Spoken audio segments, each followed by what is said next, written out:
of announcement, our chairman, vice chair, and the next person in line, the secretary, they're all absent tonight.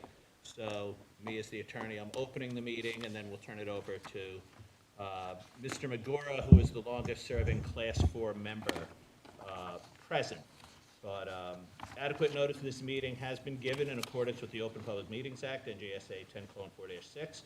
On January 21, 2026, proper notice was sent to the electronic news source of record, filed with the municipal clerk at the Township of Bridgewater, and posted on the bulletin board in the municipal building. Please be aware of the planning board policy for public hearings. No new applications will be heard after 9:30 p.m., and no new testimony will be taken after 10 p.m. Hearing assistance is available upon request. Accommodations will be made for individuals with a disability pursuant to the Americans with Disabilities Act, provided the individual with the disability provides 48 hours advance notice to the planning department secretary before the public meeting. However, if the individual should require special equipment or services, such as a cart transcriber, 7 days advance notice, excluding weekends and holidays, may be necessary. Let's rise and salute the flag. I pledge allegiance to the flag of the United States of America and to the republic for which it stands, one nation, under God, indivisible, with liberty and justice for all.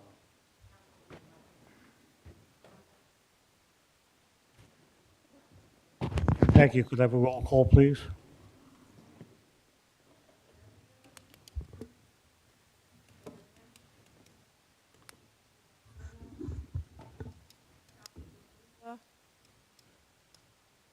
Here. Here. Here.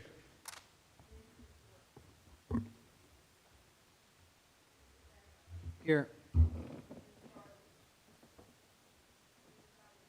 Here. Here. Here.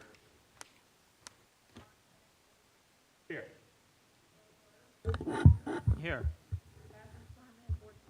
Here. Okay. We're going to open up the meeting to the public. Members of the public wishing to address the board on any matter not listed on the agenda may do so at this time. Hearing none, seeing none. Move to the board minutes. Not applicable. No resolutions either. Hmm? No resolutions. No resolutions tonight. Very good. We have 2 applications for land development applications. I believe there's 3. Yeah, Ms. Probst? Yes, Mr. Chairman, I just received an email from Wheatsworth Properties, the attorney for Wheatsworth. They're requesting an adjournment. I believe most of the people here are for Wheatsworth. So if you want to start with that. Okay. Yeah, what dates are available for that to be carried to? August 18th. And that's what that'll be on. So the Wheatsworth hearing will be continued to August 18th. This location, same time. No further notice will be given. So 2 weeks from today, same place, same time. All right. New business. The estate of Anita Hogan, Block 718, Lot 23, 1700 Mountaintop Road, major subdivision. So, Mr. Silbert? good evening, Interim Chairman Magura, members of the board and board professionals, and members of the public. My name is Michael Silbert of the law firm Murphy, Schiller & Wilkes, located in Newark, New Jersey, and I'm here this evening on behalf of the applicant, the estate of Anita B. Hogan. The subject property is located at 1700 Mountaintop Road, identified as Block 718, Lot 23, on the township's tax maps. Property is located in the R40 single-family residential zone district and consists of approximately 303,043 square feet, or roughly 6.957 acres. The property is currently improved with a single-family dwelling on the northeastern portion of the site with frontage on Mountaintop Road. The applicant is seeking preliminary and final major subdivision approval to subdivide this single lot into 3 conforming lots. Proposed lot 23.01, which is proposed to be at approximately 382,000 square feet.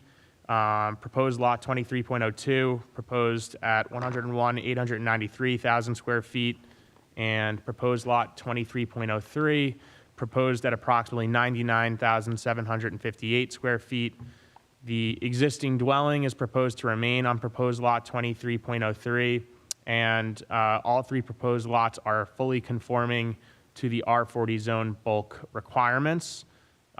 This is intended to be a variance-free, design waiver-free application this evening. That'll be the first in my career before the board here. Before the board hears from our professional witness, I just wanted to address some stormwater management comments raised in the board professionals review memo. Perhaps I could just give an overview of what we're proposing, and then our engineer will certainly add further clarification for that. But our plan is designed to ensure that the subdivision and future development will not constitute a major development under DEP management regulations. Stormwater management regulations. Specifically, the subdivision has been designed so that the total disturbance will remain below the 1 acre threshold, and that the net increase, so keyword net, in impervious surface will remain below 1/4 acres. So that's 10,890 square feet, thereby maintain the project as a minor stormwater management project. So to effectuate this, and as you'll see on the subdivision plan, the applicant is proposing to remove 5,015 square feet of existing impervious coverage on the property. So that would be the detached garage and associated driveway improvements as we'll go through. And that would be located on proposed lot 23.03. And you'll notice in the submitted materials in the subdivision plan set, you'll see that this is identified by hatch marks in the plan set. And so the idea is that this would provide as a credit towards the future impervious coverage proposed for lots 23.01 and 23.02. And that as a condition of approval, the applicant would stipulate to effectuating this removal of these existing improvements prior to the perfection of the subdivision. So in essence, in order to perfect those existing improvements as evidenced on the subdivision plan would have to first be removed. So following that removal, lot 23.03 will contain, as shown on the subdivision plan set, 7,532 square feet of existing impervious coverage. And based upon the original track condition of 12,547 existing square feet impervious coverage, again, we're allowed up to an increase of 10,890 square feet before the project would be classified as a major development. So putting that together, we're permitted 23,437 square feet across the tract. So I'm not going to get further into the weeds on that. Our engineer certainly will do a better job probably explaining that than I just did, but we did receive a letter of interpretation for the property. I believe it was submitted with the application materials dated April 6, 2026. And that LOI confirmed the absence of freshwater wetlands, state open waters, and transition areas on the property. So with that as an introduction, I thank you, Mr. Magura, and the board. And with your permission, I'd like to call our first and only witness this evening, Mr. Craig Stiers, our professional engineer who prepared the subdivision plan before the board, as well as the environmental impact statement. Okay, very good. Do you swear that the testimony you're going to give in connection with this hearing will be the truth and nothing but the truth? Yes, I do. Thank you. Could you state and spell your last name for the record, please? Craig Stiers, S-T-I-R-E-S. Thank you, Mr. Stiers. Accepted as an expert by this board many, many times. Okay. We're familiar with them. Thank you. Yeah, I'm sorry. I was having some discussion with the court reporter. I just wanted to know from the board if it's policy that that the meeting this evening as a major subdivision has to have a stenographer present, if that's a requirement or not a requirement. I don't know what the board's rules are. It's your call. Okay, thank you. Free to go. Thanks. Okay. for the benefit of the board, if you wouldn't mind, and I'm sorry if I missed it, can you put your academic credentials and professional credentials on the record? You did it? Great. Excellent. You were having your. My sidebar discussion. Okay, thank you. So, Mr. Stiers, you oversaw the preparation of the subdivision plan before the board this evening. Yes, I represented to the board that in our opinion, it's a fully conforming application. yes. Would you care to walk the board through the proposal this evening? I think you did a pretty good job already, but I can repeat a lot of the stuff you said already. Excellent. Start with the existing. The existing site is known as 1700 Mountaintop Road, or Block 18, Lot 23. And it's on the south side of Mountaintop Road, just east of Rose Lane. It contains 6.957 acres, or 303,043 square feet. And as Mike said, it currently has an existing house on it with a detached garage that is in the front yard closer to Mountaintop. Our client is, I guess it's the estate of Ed Hogan and his wife. Ed was a very well-renowned attorney in the area. And again, it's the estate, so their daughter's basically trying to deal with the estate at this point with the subdivision. As far as, also with regards to the house, it has a grinder pump, which is commonplace up on Mountaintop in that area. That was installed probably in 1987. And there are 40-year licenses with all of the properties along Mountaintop. So this current license with the current house would expire next year, I believe in September in that area. So once that expires, should the application be approved, the homeowner would take over the maintenance of that grinder pump. As far as the surrounding properties, they're all single families. Actually, across Mountaintop is the R50 zone, so although it's R50, still similar sized lots, around 40,000 square feet, although it is the R50. This property is in the R40 zone, and again, I've already read the lot area is just over 303,000. The lot width is 610 feet. The front yard is 158.35, and 50 is required. Side yard is 74.13, 20 is required. Both sides is 50, and we have 232 feet combined. The rear yard is required is 75, and the existing is 384 feet. Current FAR is .008, or 2,443 square feet. Current coverage is 4.14, or 12,547 square feet. Again, there's an accessory structure, which is the garage, which is in the front yard. There are no setback requirements to the front yard, but it's technically supposed to be in the rear. So we're eliminating an existing nonconformity? Yes, exactly. You're taking the garage out? Yes. So as moving into the proposed conditions, as Mike said, we're looking to do 3 conforming lots. All of the lots are right around 100,000 square feet, so they're 2.5 times the minimum requirement of the R40 zone. They will meet all setbacks, front yard, side yard, rear yard, FAR, and the coverage.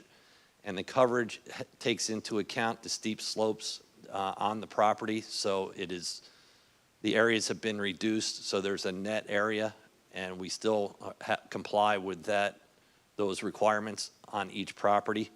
And that's why we're proposing 3 lots, by the way, right? Because of the steep slopes, we're trying to comply with the ordinance, and Correct. whether you're not Correct. seeing 6 lots or Right. 5 lots. And additionally, in the areas that are the steep slopes, we are creating a conservation easement. So that's essentially, for the most part, following the beginning of the steep slopes, coming to the south and down the rest of the hill. So those will be preserved. The trees, the slopes, and everything will be preserved south in the rear part of the properties. Additionally, as Mike said, that in order to make sure that this is a minor project with regards to stormwater, we have, and the steep slopes kind of played into this as well. So I think the ordinance did its part as far as, governing the developability of these lots, so that the quarter acre of impervious is not being, that threshold is, we're being below that. And also with regards to the disturbance of 1 acre, we are below that. You can see on the plans, I believe it's on the preliminary plat, you can have the outline of each of the lots where they can be developed and each of the developable areas of each lot. We've also shown on the plans that, like Mike said, we intend to keep the existing house, but if the house is ever torn down and redeveloped, we do show those zoning requirements as well on the cover sheet, and it still meets the requirements of the zone and also the stormwater management requirements. Speaking for a moment to like the enforcement mechanism, because when we were preparing this application, we were trying to look 10, 15 years down the road. Board grants approval, we perfect the subdivision. How does the township ensure that somebody's not encroaching or increasing impervious coverage beyond what's shown on the plans when someone goes to the building department and just submits a plot plan?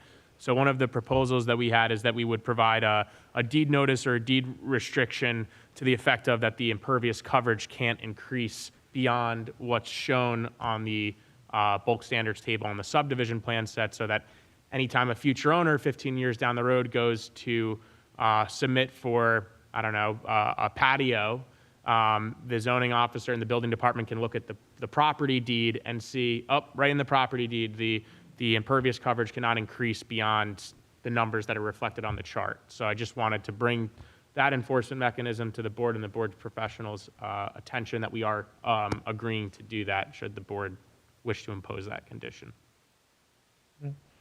I think really the last thing is that we've all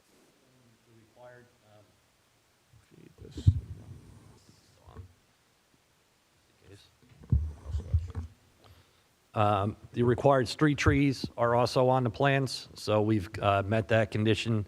We've also, within the limits of disturbance, we've shown the tree removal, and we've also shown the number of trees that would be required to be replanted.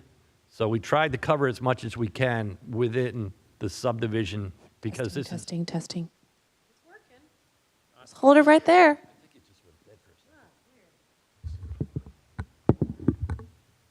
So again, the project is a subdivision. We're not really looking to show what the houses are going to be, but we also wanted to take into account any of the development possibilities to keep this a compliant, both in zoning and stormwater management application. So a couple questions, if I can ask you. There's an easement on the property, is that correct? On the looks like it's the northern portion, proposed lot 23.03? Yes. Okay. And does this proposal impact that easement in any way? No. Okay, so no easements are being impacted? No. A comment in the review letter was to indicate or delineate for the property owners the location of the conservation easement that we're proposing. Is that something we can do? Yes. Okay. Let's see.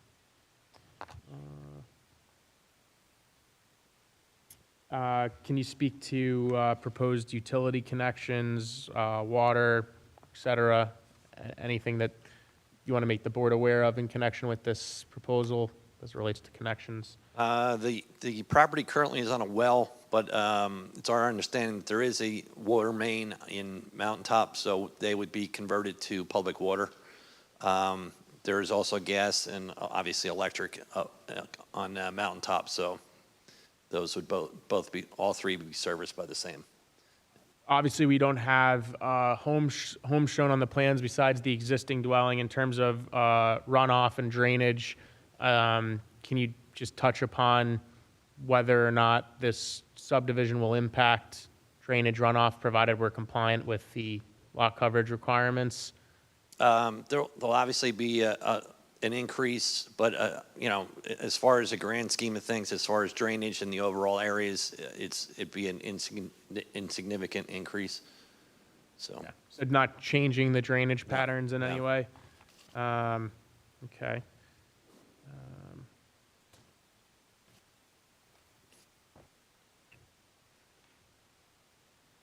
And we can comply with the SOAR review memo. No problems there. Correct. Was there any request in the joint review memo issued by Ms. Sarmat and Mr. Burr that you took any issue with? No. We can comply with everything. Okay, I think that does it from our side, Mr. Chairman. At this time, is there any instant plans to do any construction aside from removing the impervious surface and demolishing the garage? No. Okay. So just to get,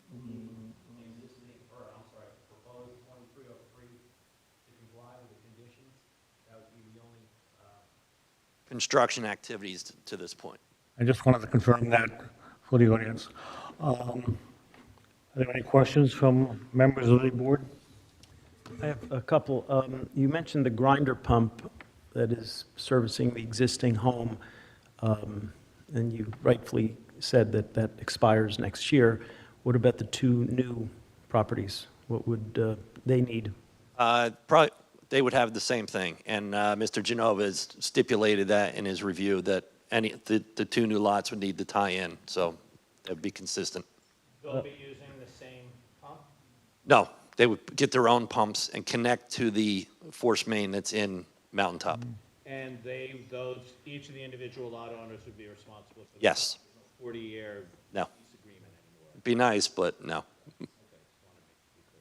I want some clarification about the removal of the impervious surface that you outlined. I visited the property within the last week, and because there were cars going up and down Mountaintop, I had to pull off onto the driveway and drove up to where the garage is, and I noticed what appeared to be a stone, quote, driveway that was extending towards the adjacent lot, lot 24. So if you picture yourself driving into the garage, as I almost did, and then backing up to wanting to drive out onto Mountaintop, and I backed up, and there was what appeared to be a similar stone, and I use that word stone lightly, driveway that seemed to be extending towards the lot line with the lot 24, and that doesn't appear on the sheet the fourth page that shows the elimination of some of the impervious coverage. So did I not see what I thought I drove over, or was mistaken? The driveway in this location here? Yeah, the one that goes towards the garage. Okay. And if you picture yourself driving it towards the garage and then backing straight from the garage, there appeared to be a driveway that extended towards the adjacent lot. Appears to be this driveway right here. And As you would pull in, back out, like you said. okay, well, I thought I saw something more than what you've shown on the plan, so just wanted you to address that. I think that was everything. Pardon me? Yeah, that wasn't submitted with the plans, correct? No. Yeah, that'll be A1. I guess I just would want that clarified, because what I saw on the site differs slightly from what appears here, and I could be mistaken, but just want to make sure what you're representing as being removed is what is going to be removed, and the existing conditions are accurately shown on the plot. And then the only other question I had was, in page 4 of the report prepared by our professionals, there's a table Shows is entitled the Planning and Zoning Review and Bulk Standards and Conditions. The maximum improved lot coverage, if you could just go over, it says conforming, but the percentages, I'm a little confused with the percentages. Could you explain, is it because of the steep slope, or it says 18% is required unless there's a missing decimal, and then under the existing and proposed for the 3 lots, they're varying percentages. Yes, so in the R40 zone, if you're down in the valley and there's no steep slopes, the maximum coverage is 18%. When you take into account the steep slopes on the property and you run through those computations, the values that you see there, well, the existing is what it is, the 4.14, that is what it is. But the remaining are the permitted after you take out the steep slopes on each of the lots. So each lot does not have 18% coverage. It only has 7.57, 7.52, and 7.53. Okay. So again, like I said before, I think in this case, your steep slopes ordinance did its job. So you have lots that are 2.5 times the zone, but the coverage is less than half. So it's preserving what it needs to preserve. Could you just go over the figures about lot coverage? Let's say whoever purchases this decides to tear the house down and put a new house up. What's the approximate square footage? What's the square footage of the existing footprint of the house, and what would be permitted? So you're talking about lot 7.03? Yeah, where the existing house is located. 23.03. That's the first. 7.03, sorry. I have another application, so I'm confusing one. 23.03.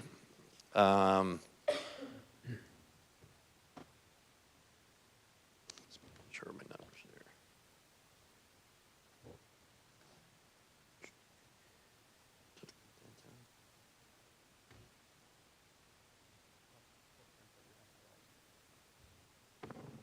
Yeah.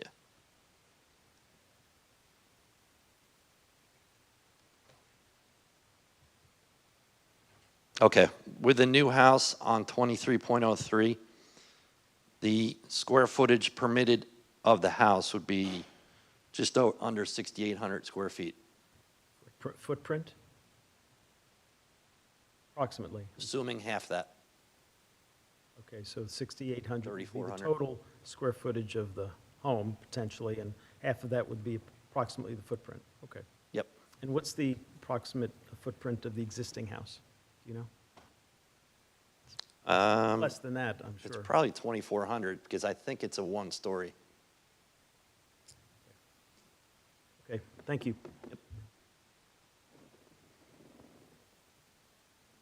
Are there any other questions from board members?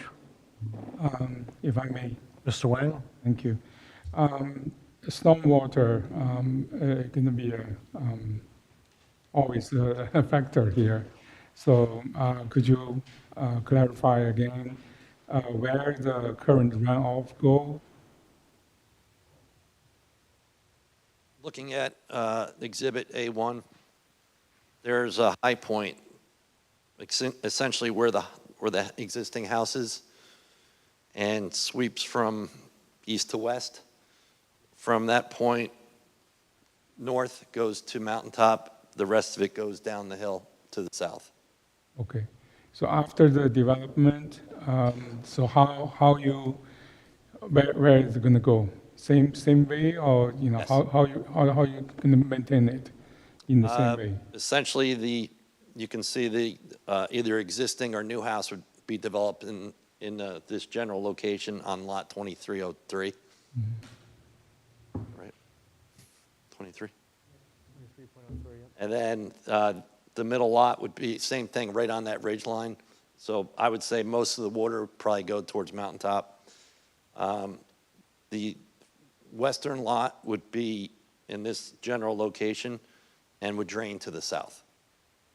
Okay.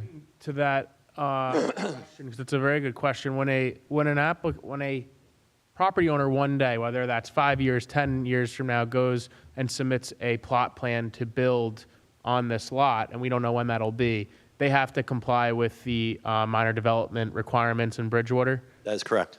So Bridgewater is going to be verifying that the plot plan that's submitted is not causing runoff or drainage concerns to neighboring property owners. Correct. Not one and done here. There's still oversight. Correct. Thank you. Okay, thank you. Thank you, Chairman. So I have some few questions. You actually indicated, I'm just following up the questions there on the drainage pattern. You said drainage pattern do not change. But at the same time, you just mentioned on the third house, which is the western house, that house drainage pattern may change. Well, the western lot, everything drains to the south. Okay. We're not changing it. So anything developed here would drain to the south, whereas the eastern two lots are on a ridge line. Okay, so that, Some of it goes towards mountaintop, and the rest goes towards the back. But this one doesn't have a ridge line, so all of it goes to the south. so since it will be a new houses, all the three basically will be new houses. The current house is about 2,400. It will become about 3,400 floor plan wise, square feet wise, as you integrate. So all the new houses will be big enough for basically bringing lots of rainwaters. So those will be a condition for approval. That's what you mentioned for taking the rainwater management. The condition that we're suggesting is that the impervious coverage for each lot cannot go beyond what is shown on the bulk standards table, so that the township or the neighboring properties aren't in a situation where 15, 20 years from now, Right. A plot plan is proposed to build a massive patio in the back or a massive addition that would kind of render this stormwater management proposal, keeping this as a minor, it would render it futile if there wasn't an enforcement mechanism, so that 20 years down the road, the township can say, sorry, you can't build that patio. You bought this property subject to this restriction that the impervious coverage can only go at, and then it varies in the 7,000 range per the subdivision plan set. But that's how we're trying to effectuate the enforcement of what we're characterizing as a minor stormwater management development. But you are actually self-imposing the conditions. Exactly. Okay. Correct. Okay, thank you. Then what is the current area for the garage? Floor area for the garage? For the garage, Yeah. Or so-called impervious square feet? this garage, it's roughly 20 by 20, so it's Okay, 400 square feet. Okay. Then you also indicated that, the garage will be taken out, so obviously that probably will be a pervious coverage rather than impervious coverage now. Correct. So we are only gaining 400 square feet. If you look on the plans, you can see the hatched areas. Yeah. In this area, for example, there's some additional stone on the westerly side. Those are also coming out. Okay. So we're making it comply, and that will have to be done if the application's approved. That would have to be done before we file the plat. I'm still not, catching up. You said impervious coverage will actually either same or it will be improved in your initial statement. You are basically building the house of floor plans mostly on, 3,400 each or even more than that on the 23.01 and 23.02. Those houses are even bigger. So how the impervious coverage will be basically... Impervious coverage for the entire project will be 10,500 square feet increase over all three lots. Net increase. It's a net increase. Because we're taking credit for the Right. existing conditions, and impervious coverage is going up. It is going up. We're basically trading. We're saying we're eliminating coverage here so that we can add coverage on the other proposed lots. So it's a reduction on this portion of the property to allow for an increase on the other portion of the tract. So that the net is 10,500. That is increase. Yes, it is a net increase. Yes. There's certainly an increase. I think the nonconformity that I said we were eliminating is the garage, which is in the front of the property, which is typically not permitted to have an accessory structure in the front yard setback. But Okay. Mr. Peck, we cannot ask anything for tree cuttings or anything at this moment? There is. Anything what? About how many trees will be taken out? How many trees will be taken out? We also showed that. It's shown on their plans. Okay. So we've shown these areas of disturbance, and we've shown the trees that are to be removed, All right. and then we've also shown the replacement. Okay. So our thought would be they would be distributed evenly over the lots, but I think we leave it to whatever this lot is subject to, they would have to replace them, and that would be part of the plot plan. Okay. I have one question on stormwater management that I'm sure professional will ask more intelligently than I can ask. So I'm going to leave it up to them. So Okay. let's see. I can come back again. Thank you, Chairman. Any other questions? Sorry, go ahead. Go ahead. Go ahead, please. Yeah, sorry about that. I just wondering how the lighting gonna be affecting the neighbors if the new, homes built.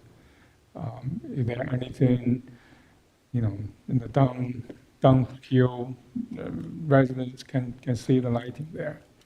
Or, We're not proposing houses at this point, but I would say it's standard residential lighting. yeah, we would have to comply with the ordinance. So if we have to comply with the ordinance irrespective of the question, but if that is to be a condition of the approval, that can certainly be in the resolution. okay, thank you. You haven't designed any homes. No.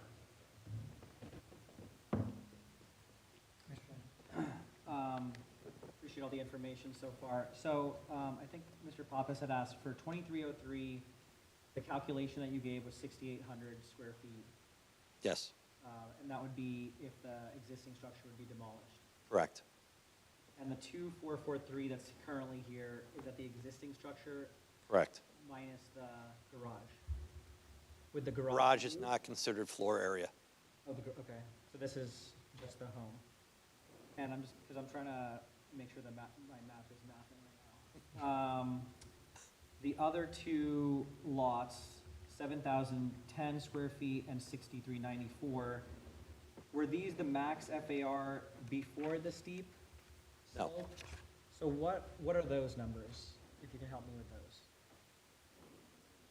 Just like you had recalculated the other. And the 6,800 was based off the steep slope.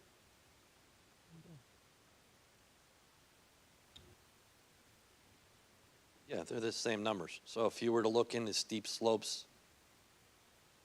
floor area ratio table, that is the maximum permitted floor area after taking out the steep slopes. Okay. That table was then That's transferred inclusive. to the zoning table. Okay, so that was inclusive of the steep slope Yes. calculation. And then, so I understand that you're not moving to subdivide at this time. And I think that the max number that you had mentioned was 15,000. Maybe you can help me with that number, Mr. Silber, again? Which number are you referring to?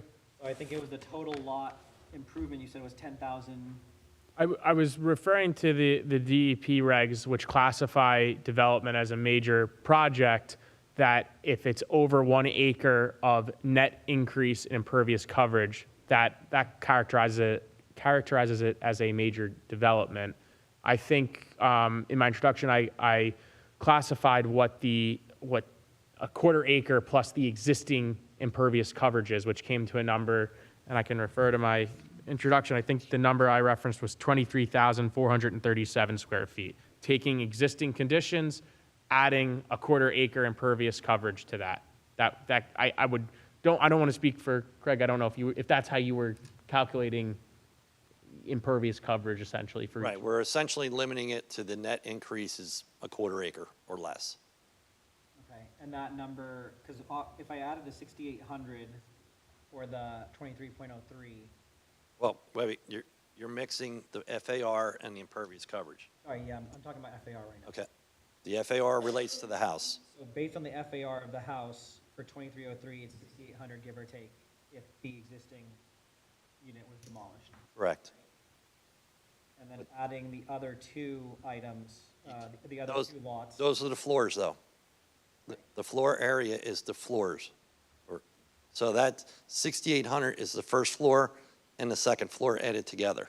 Okay, You want to look at the impervious coverage right, which would be half of that roughly, give or take, of the house alone. of the house alone. Right. Okay. But you also have a driveway, you have sidewalks that play into the impervious coverage. Well, I think Mountain Boulevard, I didn't get there were sidewalks, but maybe. No, this is on the property. Right, So you would have a driveway to the house, you would have a sidewalk from the front door to the side within the, driveway. yeah, within the confines of the, no, I Yes. understand that. So this coverage is within the confines of the property. Okay. I'm just curious, the minimum front yard setback, you have at 50 for the 23.01 and 23.02. Yet the 2303 is 158. So the second to the last column on the right is if the existing house remains. The last excuse me, the last column on the right is if the house were torn down. So that 158 is a real number. The fifth, That's the current state of the. right. The other numbers are what it's permitted to be. So it's got to be a minimum of 50 feet. No, I understand that. Okay. My question is, if it was to be subdivided and to be, the property would, I guess the question is, would the property be removed first in order to subdivide is that what you guys are mentioning here? Or will that 2303 remain and the other two lots would essentially abide by what's written in here?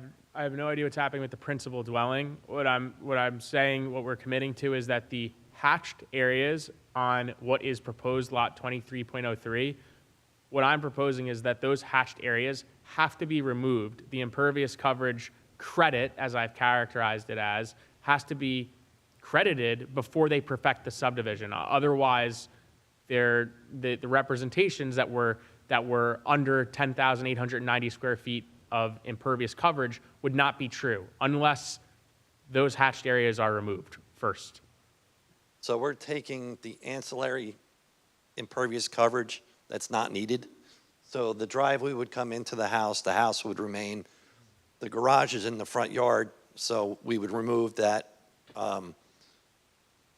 existing condition. So you would have access to the house could remain if they wanted to. But we also have to remove some to get down to the proper number. If someone wanted to buy the entire tract before it was ever subdivided, which could happen right now, they would be welcome to take down the principal structure and all the improvements, which is why the column on the far right is supposed to provide a picture for the public and the board of what could be on proposed lot 23.03 if the existing dwelling were raised. Otherwise, if the building, if it were treated like the other lots, it would have the same dimensions and same setbacks and all that as proposed 23.01 and 23.02. And that's what the right-hand column If there shows. were no house. Mm-hmm. Yes, So, exactly. yep, we're trying to envision the possibility that someone could say, I don't want to wait for a subdivision, I'm just going to buy the whole tract from the estate, and I want to start from a clean slate. I don't want to use the existing improvements. And perhaps they would say they want everything to be, to have the same setbacks, or so. The point of the application from our end, or at least what we were trying to present to the board, is something that fully conforms with the ordinance. That was our purpose. Intent. And in the, I guess, if this was to move towards the subdivided, the lots, would each of the deeds reflect the maximum Yes. requirements and for the potential owners of the land to be able to abide by all of the? Yeah, I just want to be specific that what I'm saying is that each respective deed would reflect the maximum permitted impervious coverage, not under the ordinance, but essentially pursuant to DEP requirements to ensure that this subdivision does not encroach into a major stormwater management project. I have that as a proposed condition, Yeah, that all okay. the deeds would have to reflect that the impervious will be as shown on the plan. So a perfect example of that would be the grinder pump license. So we actually have that deed. So it's black and white, very clear when it started, when it ends. So all these properties know it's in their deeds. So that's Yeah, exactly what we're doing. Yeah, as long as it's, Yep, within the deed as it relates to the DEP condition that yes, was mentioned. yep. That's, Basically, the dreaded deed restriction.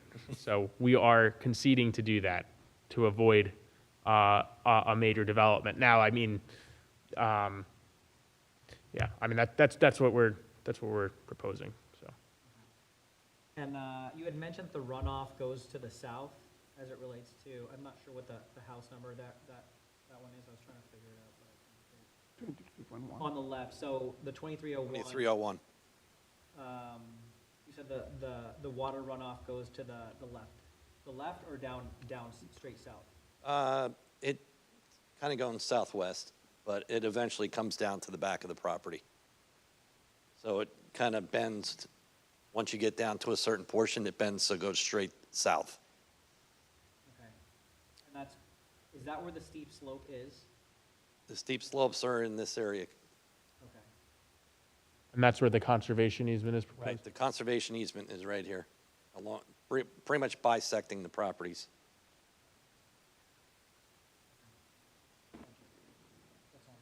Okay, thank you. Any other questions? I'd like to ask our professionals to comment on the application and the testimony of the engineer. Thank you, Mr. Chairman. Well, this one's a little bit tricky. It's a little bit unique in that they're just proposing a paper subdivision. And we're used to so many of these applications where the subdivision is accompanied with a plan that shows a new dwelling, a new driveway, and the other, what you might expect to be the other improvements on a single-family property. So this gets tricky because we don't have a plan showing those improvements, and we're just hearing a lot of numbers. And the numbers get very confusing. There's two things I think that the applicant is trying to address here, and they're a little bit intertwined, but they're separate issues. But they're both related to lot coverage. And the first is the lot coverage that technically is allowed by the ordinance in light of the hillside development regulations. And that is what's going to trigger whether or not variance relief is required if they can't stay under those specific numbers for each lot.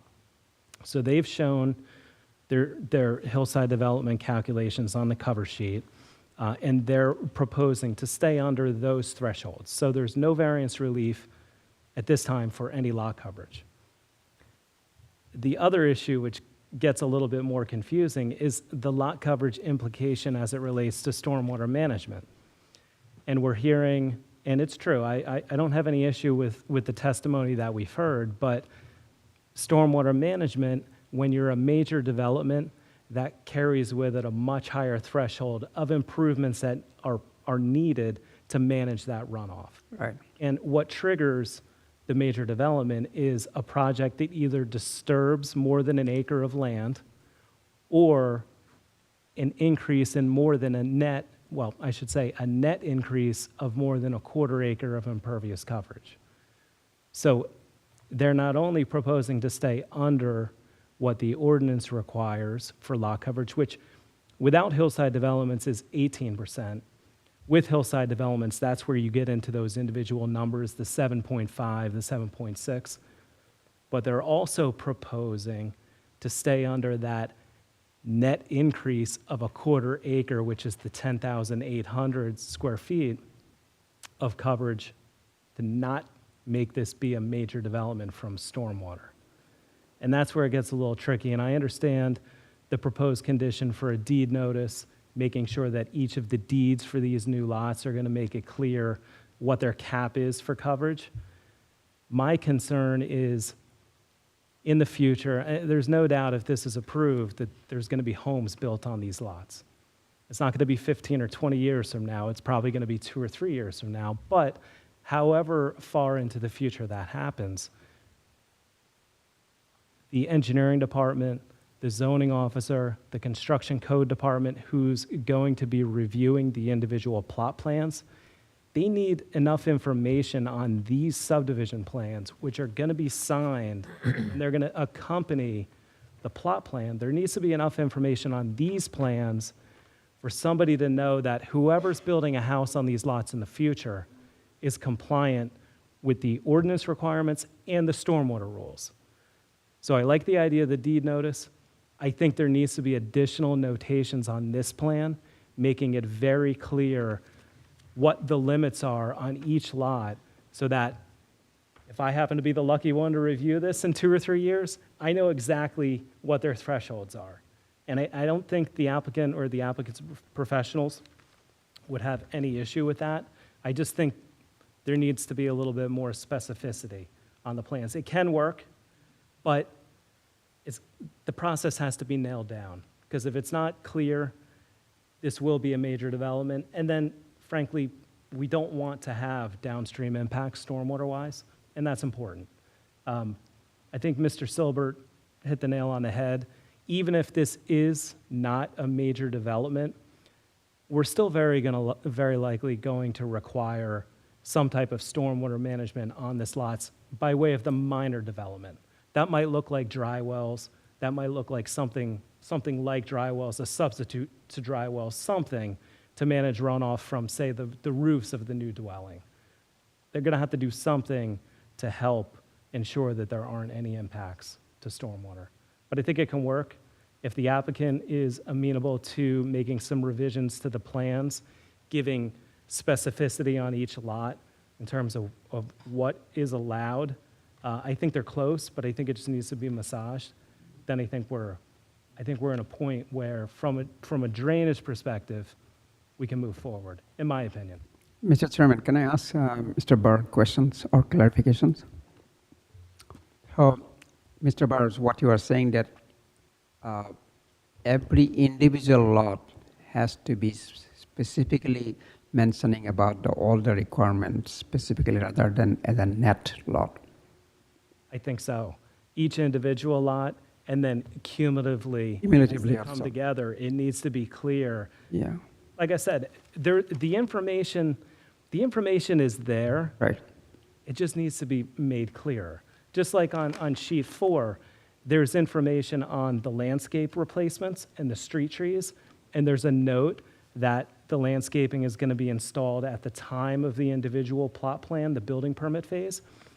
That same level of specificity needs to be added to the plan for the drainage. So I think it's for the individual lots and then cumulatively. So how you're going to prioritize in the information that we'll give it to them? You obviously want to prioritize the individual lot requirement. Then secondary is the cumulative lot requirement, because individual lot can be bought by anybody. Right, that's what we don't know. These 3 lots could be sold off in the future as a package deal. Right. It could be sold off individually, and a different person can develop houses on each lot individually. So both situations need to be covered. Okay. Individual and cumulative. But I think cumulatively is what we're looking at this point. at this point, yes. To determine if this is a major development or not. Right. But when it gets broken down for 3 lots after the subdivision is perfected, then we have to look at it individually. So that's what you are actually proposing, right, Mr. Silver? Well, I think he's, sorry, not to interrupt. I think he agreed to the deed. I think what Mr. Burr is proposing is within the plans themselves to have it a little bit more, to have it more clear Right. maybe we can add it as a conditional for approval, you know, subject to Mr. Burr's review, that we would, you know, as long as you were okay with it, then we can proceed with, you know, I agree. I think it's got to be covered both ways. Thank you, Mr. Burr. on an individual and a cumulative. Yes, and also both ways, meaning more information on the plans as a condition and the deed notice.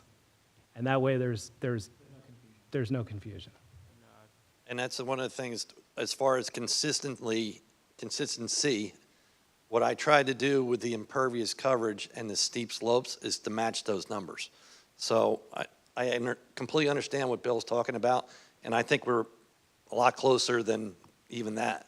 Because I think if you add the numbers up of permitted, that keeps us under the quarter acre. We actually have a pretty, not significant, but we have like 500 square feet, I think, of Yeah. ability with, so we're being like as conservative as possible, not to get even more confusing, but 18% lot coverage permitted on flat land, reducing that permitted amount because of the steep slopes.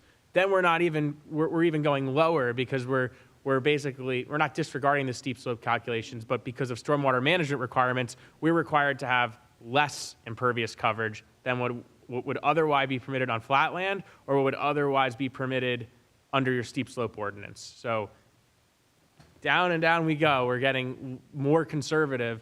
And then the plan also leaves a couple hundred square feet, which we're just conceding. Correct. But we've agreed to, Bill's got a good idea. And we're 100% amenable to that. I expected that. Okay. Ms. Harmon? I think I had less pressing comments, but similarly related to the landscaping on the landscape plan. It is shown now on the plat, and there is a note about the replacement trees that need to be provided. So they've shown the replacement calculation on the plat. They have indicated how many replacement trees. They just simply haven't shown them. Right now, the note states that the landscaping will be shown on individual plot plans at the time of the building permits. And I think maybe that just needs to be modified slightly. That was added as a point of completeness when when this application came in for completeness, but potentially to keep track of the trees, because cumulatively they've shown what the full replacement is for all of the lots, but they haven't shown the actual trees. So I think we just need to modify that note in a way that shows that the full amount of trees will be provided across the 3 lots, and somehow we have to capture that at the time of building permit, particularly if they don't all happen at the same time, that someone is keeping track of net trees left over as they get provided. So it's not as pressing as stormwater. There's no regulations or anything like that, but it is something that, should be satisfied. And it's hard because if these are all coming in at different times to the building department, someone has to catch that. So it is a note on the plan, which is good. It's captured. I I think it's something that can be done during resolution compliance, that we get to a point where we figure out what the language should be, that it stays on this plat, and then as they come through building, it gets caught essentially, and make sure it gets put in. So that's all I have. Good on our end. You agree to that?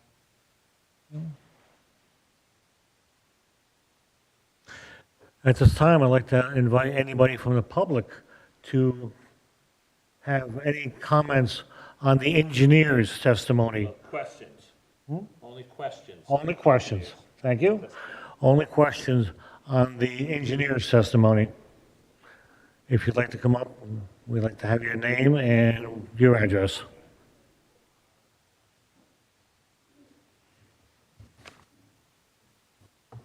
My name is Patrick Breslin, and my address is 542 Bittersweet Terrace, Bridgewater. Could you spell your name, please? Breslin.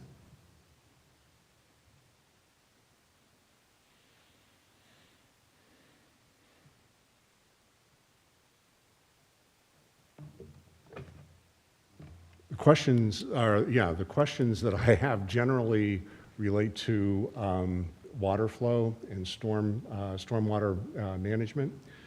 And what I'd like to know is whether or not there was anything, portion of the study done to look at the amount of water that's actually coming out from both sides of Bittersweet Terrace, flowing down towards Foothill and ending up in the lower wetlands areas? No, we didn't. Thank you. Yep.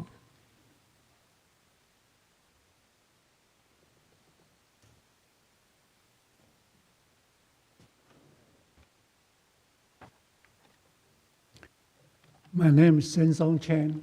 I'm past neighbor. I live Your address? 534 Bittersweet Terrace. And spell your last name, please. Chen, C-H-A-N-G. I live right down below the development. This portion of the hearing is only to ask the engineer questions about his testimony. If you Right. have general comments about the application, Sure. that will come next. Right. But now it's just questions of him. It sounded like you were getting ready to make a. Okay. My concerns, how's your drainage system on those 3 units gonna be cut down? Will that impact to our house or not? The water problem, especially basement flooding issue. We have not designed any stormwater management at this point. It would most likely be done when we prepare plot plans. So as the township engineer has stated, that most likely there would be some form of a dry well or something that would catch the roof runoff. Can you guarantee not causing the basement flooding or water overflow on the street for the house, for the neighborhood downstream? I cannot guarantee that, mainly the fact that probably 75% of this lot is going to remain untouched or more. So whatever is happening now, there's really nothing that we can do. I mean, it's coming down the hill.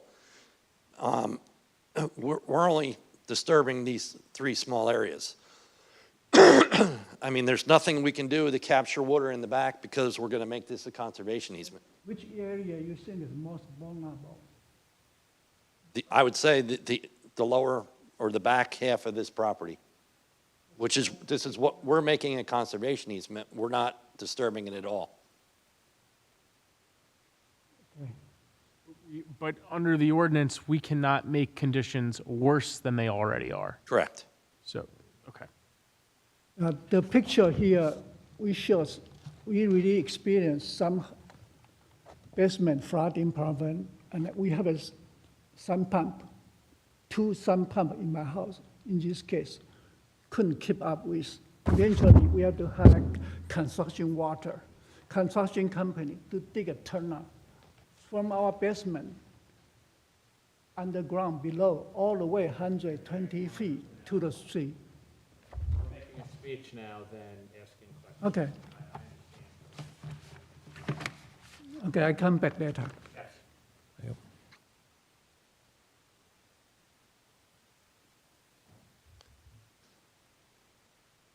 Any other questions? You have any other witnesses? I do not have any other witnesses, so we could move right into comments, honestly. Respect, I probably should have said I didn't have any other witnesses, but that's it. Right, we're about to go to public comment. Oh, a question for the engineer? Yeah, sure. My name is Carol Godoy, and I live at 546 Bittersweet Terrace. I'm also one of the homes potentially affected.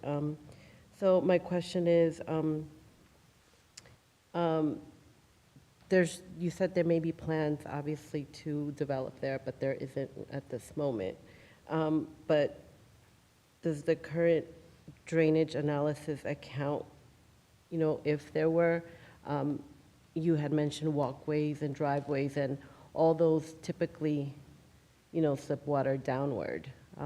They're not going to go towards mountaintops. So I'm just wondering if if there was any analysis taking into account all of those things. You mentioned a patio as well, which could be one of them, but patios don't necessarily need to be made, but driveways do, walkways do. And all of that, I can see the water going downward as well. So my question is has that been considered as well? It hasn't right now, but when the plot plans are developed, it would be taken into account. And as Mr. Bursch said, most likely there would be dry wells, it would collect the roof runoff and return it to the ground. So that would cut down the impervious coverage even more because it's not going to run off at all. Thank you.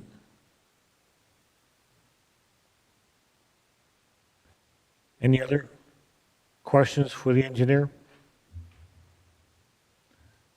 Okay, at this time, we'll open it up for public comments. Be advised, this is a preliminary application. Designs are not finalized. Designs, if any exist, are incomplete. So just something to think about when you come up here to make a comment. And Mr. Chairman, when you say that, you're saying that the homes are not developed, but we are seeking to perfect the subdivision, we're seeking the board's approval to perfect the subdivision both preliminarily and final, just we don't have homes to present. Yes.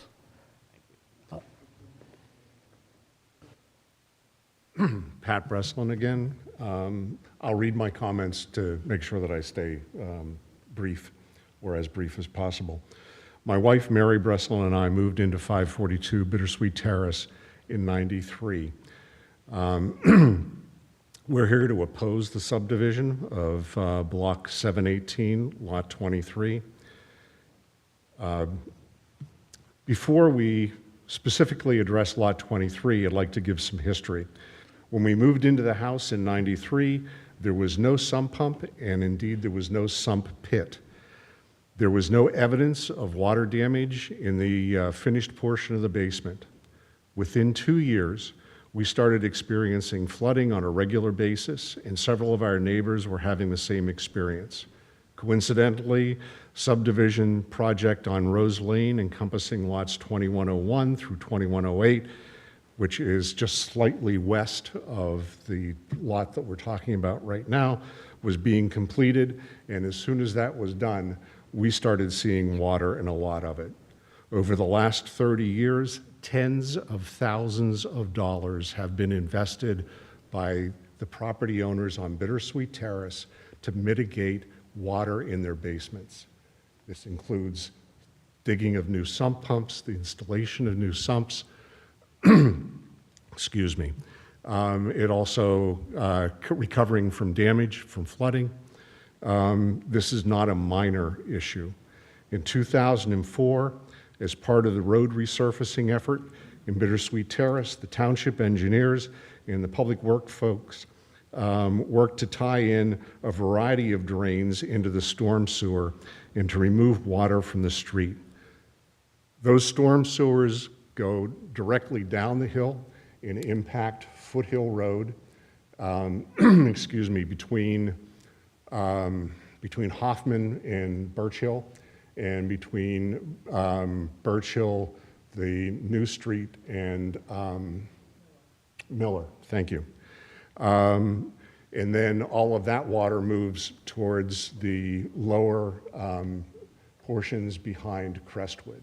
So there's an impact to a lot of the wetlands that are down there, as well as to trying to maintain safe road on Foothill. We're very concerned that the subdivision of the Hogan lots will result in a new round of water problems, and only this time the source of the problems will be physically closer to our homes. The slopes in this area are too steep, excuse me. The soil is too thin and it's rocky. And the development that impacts this land is more than likely to increase water issues that we've had to deal with. We understand that the digging of pits and dry wells, or wells to take water off of roofs and prevent it from becoming surface drainage, but understanding that the construct of that hillside is largely rock, and that water's got to move someplace, and it's not going to move towards Mountaintop, it is going to move towards Bittersweet. The documentation you've made available for the hearing, the preliminary subdivision checklist, items 25, 26, 35, and 37, all deal with waivers or partial waivers regarding water, and it would seem that in this case, the suggested course is to approve the subdivision and assume that appropriate considerations will be made when specific building plans are made for each lot. This is nothing more than an admission that there will most likely be a concern, but it is a delayed concern or delayed consideration. Please don't approve the subdivision. Please talk with your own engineers and public works personnel that worked on Bittersweet Terrace when the road was being rebuilt, and take a look at the wetlands that are going to be impacted. We consider it to be a very serious situation. Thank you for your time.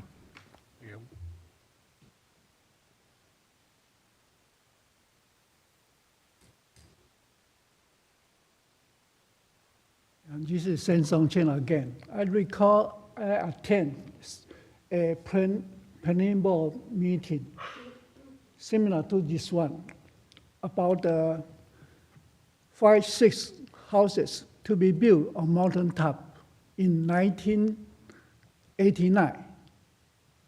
Eventually, after the meeting, those 5-6 houses, including the one right above my house, that's 1720, were built successfully. Did they ask her? I asked her, what will be impact to our house? They said, engineer planning board say no issue. Take a look. There's no issue in 3 years, 5 years, but 10 years, 15 years later, it becomes like that. I had to pay tons of money, including Mary, to hire construction company to build a turnout all the way through the underground in my basement all the way to Bittersweet Terrace. And then after the construction, my landscaping destroyer, my front lawn deteriorated. I had to spend all the effort to restore the area of my front lawn.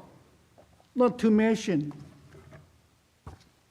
before, those are the pictures we took in May 23rd, 2024. I'm actually going to have, you're giving testimony. I'm going to have to swear you in, and we're going to have to mark these pictures as exhibits. Could you raise your right hand? You swear that the testimony you're presently giving and will give in the course of this hearing will be the truth and nothing but the truth? Yes, those are pictures I took. Thank you.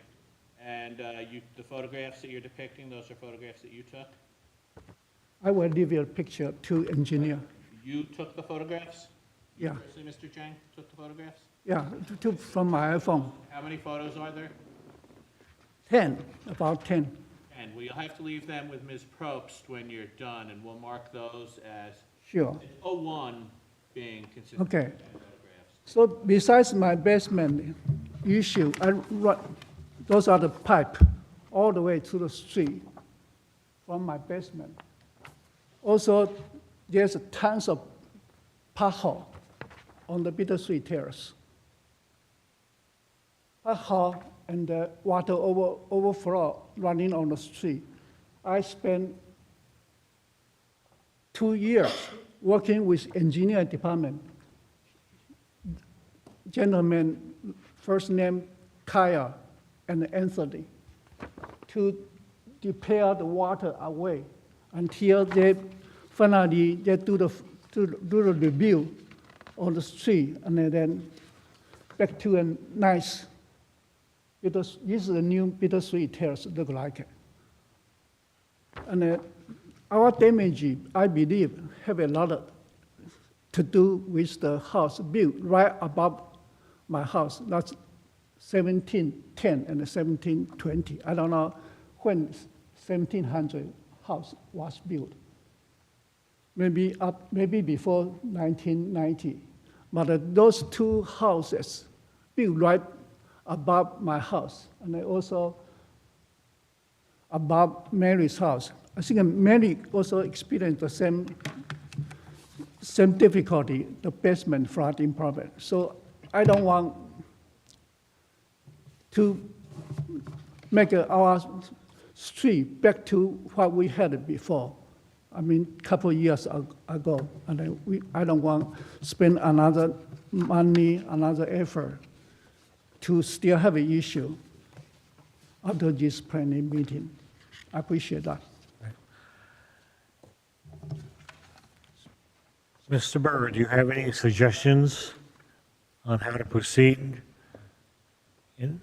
Suggestions? Well, the suggestions at this point are a little bit limited because there are no improvements currently being proposed. So the suggestions that we've talked about with putting deed notices in place and requiring these plans to be updated to make it very clear what's allowed, certainly the board could,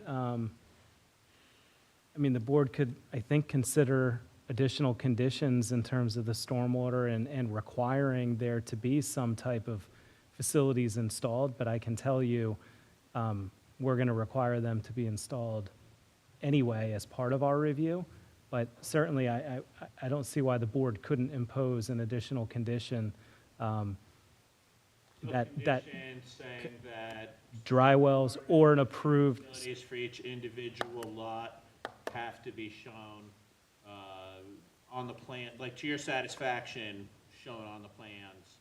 Can I make can I just Please. jump in here? Mr. Burr, is it possible, I guess it's a technical question, but technical and then legal, maybe it's legal and then technical, but start with technical, about requiring concerns of the residents that live down the hill. Is there a way, do you think it would be feasible to require any of the stormwater that would be generated with the additional impervious surface, that has to go somewhere, Right. and to require that that be discharged towards mountaintop or on the property, to be discharged on the property, but to be discharged towards the front of the property versus the rear of the property? it depends on the grade, because as Craig described, the existing contours of this lot as it exists today slopes up gently from mountaintop, but then it drops off down towards Bittersweet. So you can't fight grade. The drainage has to flow via gravity, so it's got to flow downhill. So if your question is, can the runoff from, say, the homes be collected and discharged to the front of the lot, closer to mountaintop? Yeah, theoretically, you can try to get the drainage in that direction, and there's no reason why they shouldn't, as long as there's space for it. What we wouldn't want is for the direct discharge of runoff going down the steep slopes to the rear. So to the extent that it can be kept on the lot, to the front of the lot, or even towards the drainage that's already in place on mountaintop, that would be the preference. Unfortunately, some of those details aren't going to be ironed out until they actually do the engineering for each of these lots. But that would be a recommendation. Without me, I'm sorry to interrupt, but under the township code, aren't they required to, they can't increase, even a single-family home can't increase? Is that something that the zoning office can enforce? How's that enforced? They can't make conditions worse under the, Right. right. But, okay, so subdivision gets approved, somebody buys lot 23.01, and they show up to the zoning officer and say, hey, we want to build a house. How do they know that runoff isn't being increased, isn't being worked? I guess that's $1 million question here. Well, if it was happening today, under the current department that we have in place, then we're looking at each building permit application, and we're enforcing Chapter 126-280 of the DRO, of the town's land use code. And that states, I'll read it for you, it So at states. that time, you could enforce, like, say, hey, you have to put in dry wells. or you- Absolutely, and we do that currently. Dry wells or some alternative that accomplishes the same goal of managing that runoff on site as opposed to letting it discharge. Unfortunately, and I don't know this for a fact, but a lot of the homes that were built on Mountaintop over the last number of decades may very well have been built because a lot of them were individual, single-family dwellings. They may have been built without formal drainage facilities. Yep. And that's very likely because the further in the past you go, there was less emphasis on stormwater management. That wouldn't happen today, and it doesn't happen today. And we're going to enforce 126-280, which speaks to not adversely or negatively impacting any adjacent areas, not impacting the natural drainage patterns, not increasing soil erosion, and not having any downstream area subjected to increased flooding or erosion. So we look at that and we take it seriously. So I'm looking at the sheet 4, and it has the contours and the elevations of the contours, and 460, 480. I'm looking at the proposed lot 23.01, and I see the delineation of the building envelope. And I guess my thought is, you look at the existing house, and it's relatively close to the road. If you look at the elevations, and if there's a requirement that the stormwater that is produced by the additional impervious surface of the new structures, if it's required that be discharged towards the front of the house, then that's going to impact the location of the house, any new house. So I do think, right? Yeah, Bill? Okay. Yes, yes. So if this board imposes a requirement that any of the stormwater discharge for any new structure and additional impervious surface be discharged towards the front of the property, that will dictate the placement of the structure, right? Would. Because they have to Would look at have, the it would contours. have a role in that, yes. Or have to determine, how, if you have a walkout basement or what have you. And I guess I'm trying to find a way Right. for us to address these legitimate concerns. For the benefit of the public, Mr. Burr and I, we talk about drainage issues all over town. So this is something that we talk about every day, and this is a different one that now, we're hearing about. And so I want to try to be sensitive to this here. It's a really good suggestion now that I'm looking at sheet 4 in more detail, because the way Craig drew his plans to show these smaller limit of disturbances in an effort to better contain or manage that drainage impact, it's almost going to force the home to be closer, the drainage to be closer, a lot of the improvements to be closer to Mountaintop. So as we're talking out loud about it, I think it would be a reasonable condition to require any of the drainage, to the extent possible, something like that, be directed towards Mountaintop. Any formal stormwater facilities that are to be installed would be installed in the front yard or closer to Mountaintop.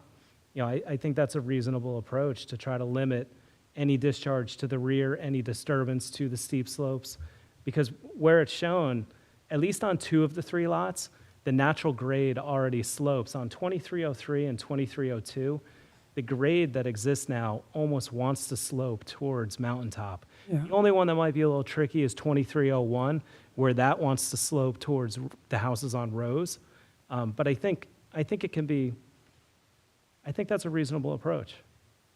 I think from my standpoint, and the applicant's standpoint, the key language is to the extent possible, and working with because you could theoretically say, well, anything is possible. You could regrade the whole property. It's just working within reasonable confines so that, the applicant or the developer shall make an attempt to direct. I had it phrased, sorry to interrupt, I had it phrased that drainage for each lot will be designed to discharge towards mountaintop to the extent practicable, subject to the review and approval of the. That- I don't have Yeah, any. I would want it conditional of the township engineer's approval. I trust his judgment in this. I think that's a reasonable condition.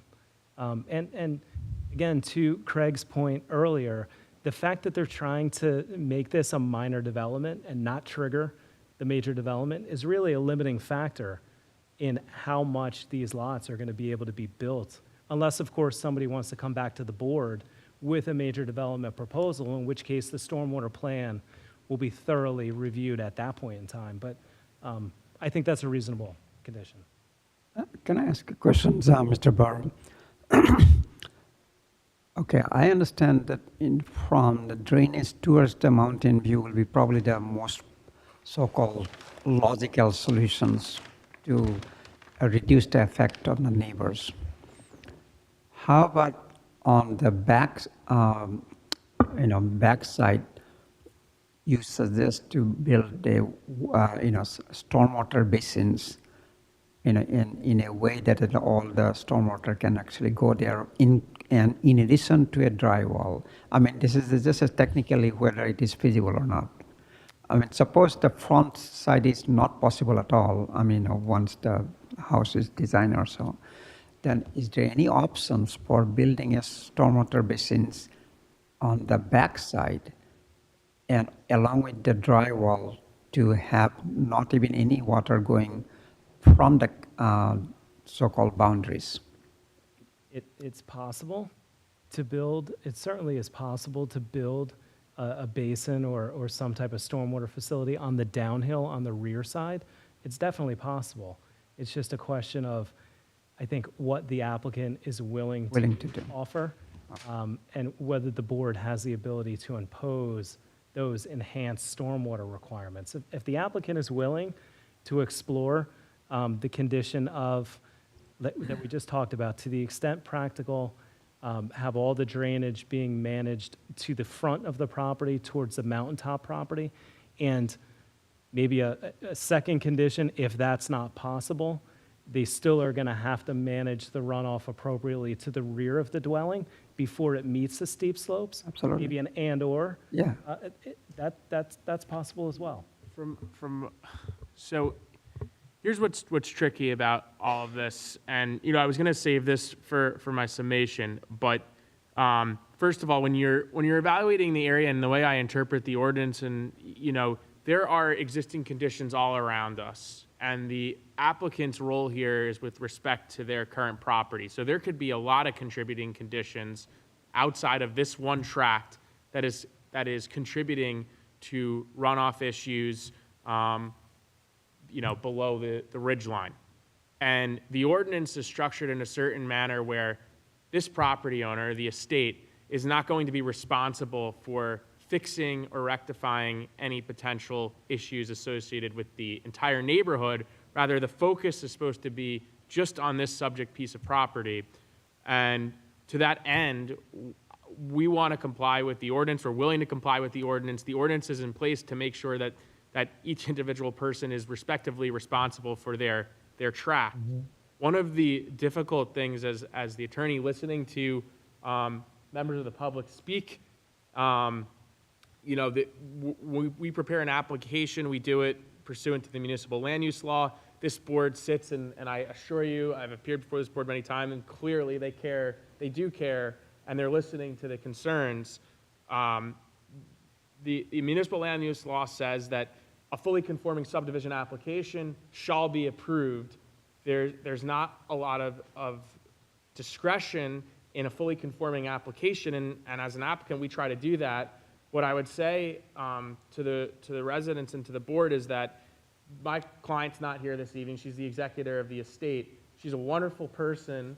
I'm certain that she would speak with you, and if there are things, outside of a board-like setting, a quasi-judicial setting, that you'd like to go over with her and coordinate with our engineer, I assure you she'd be willing to do that. But in the legal arena, the way that I'm looking at it as the applicant's attorney, I'm trying to present and obtain approval for an application that's fully conforming, and in which the land use law directs the board to approve it. And that might not be the answer that residents want to hear, but I have to be cognizant of not just this property, but the entire surrounding property, and make sure, and I'm affirmative representing to you, and it's required by ordinance, that nothing that we're doing here is worsening those conditions. And just in the hypothetical, if the applicant wanted to, or a future developer didn't want to subdivide it, they wanted to just build a massive dwelling, they're not going in front of the board. They're going through the same process. Someone wanted to build a huge mansion here, and the building department would have to ensure that whatever plot plan they're providing is not going to make your situation any worse than it already is. Here, we're under the microscope, but there's nothing, the impervious coverage that we're proposing, the FAR that we're proposing is no different necessarily than what would be permitted under the ordinance if they were just to build one dwelling here. So all things that we're taking into account as the applicant, and I guess my statement, which is turning into a summation, is just to say that the board definitely cares and is listening to you. It's just that it's a fully conforming application. So I don't know if that addressed any of the concerns of the public, but.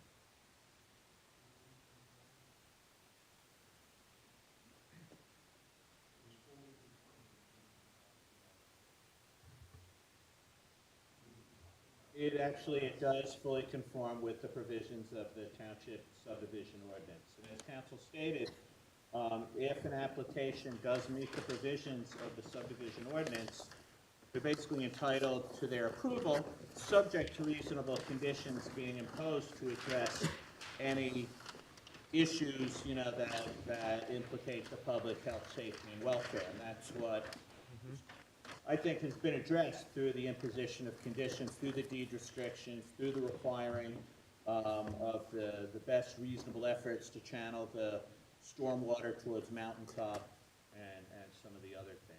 But the board really, as council stated, if this was a variance situation, the board would have more latitude to inject some subjective decision-making.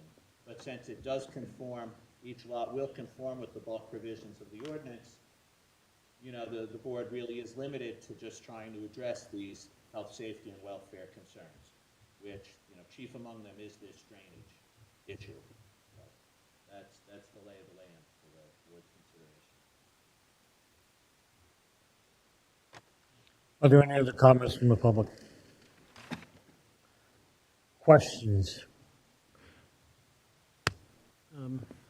Mr. Chairman, I guess I just want to follow up on, Mr. Silbert, I just spoke about conditions or stormwater generated from the property. I didn't talk about the neighborhood. And I knew Mr. Hogan. He was a very nice man, and I'm sure his daughter is very nice. Apple doesn't fall far from the tree, but whether she develops it or likely a developer, they're the ones that would have to deal with this. And so I do think, I certainly would I'll be happy to support the subdivision, but I do want that restriction that would require the stormwater management to have as I said earlier, to be expelled through the front of the property. That's my request. Okay, do we have any proposed list of considerations? Yes, so if someone were so inclined, they would make a motion to approve the application for preliminary and final major subdivision approval, subject to the following conditions. And I may have missed some or garbled some, so let me know if I missed anything. So the first is, and this is sort of self-evident, but they have to remove the existing improvements to stay under, the various impervious thresholds.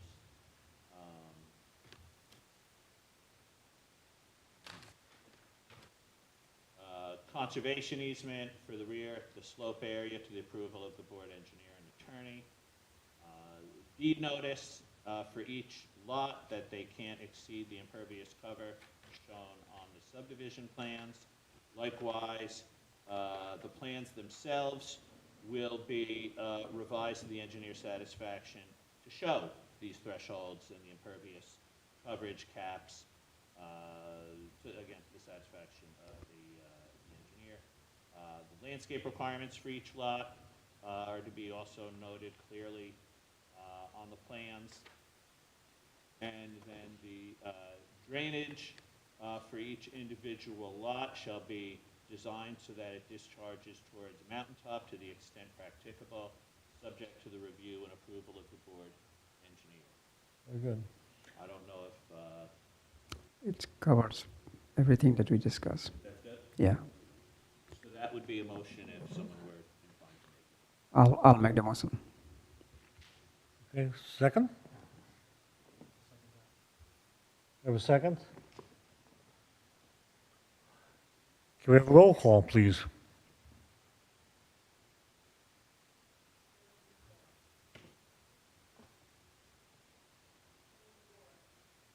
Hmm? She's asking for your vote. Yeah, okay, That's a yes? that's me. Yeah. Yes. Yes. Yes. Yes. Yes. Thank you.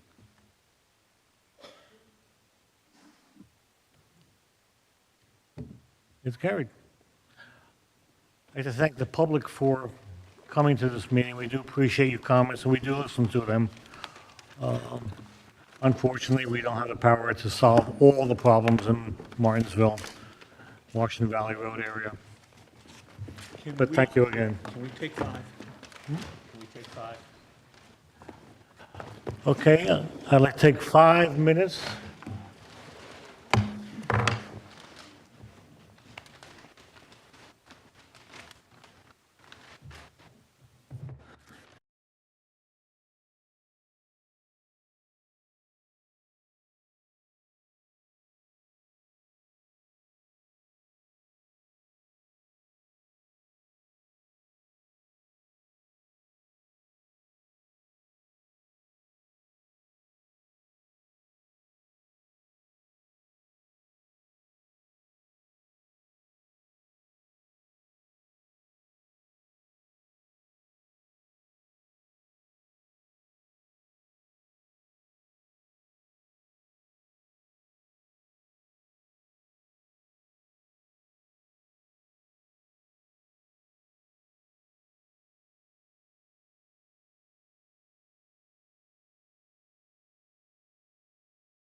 Yes.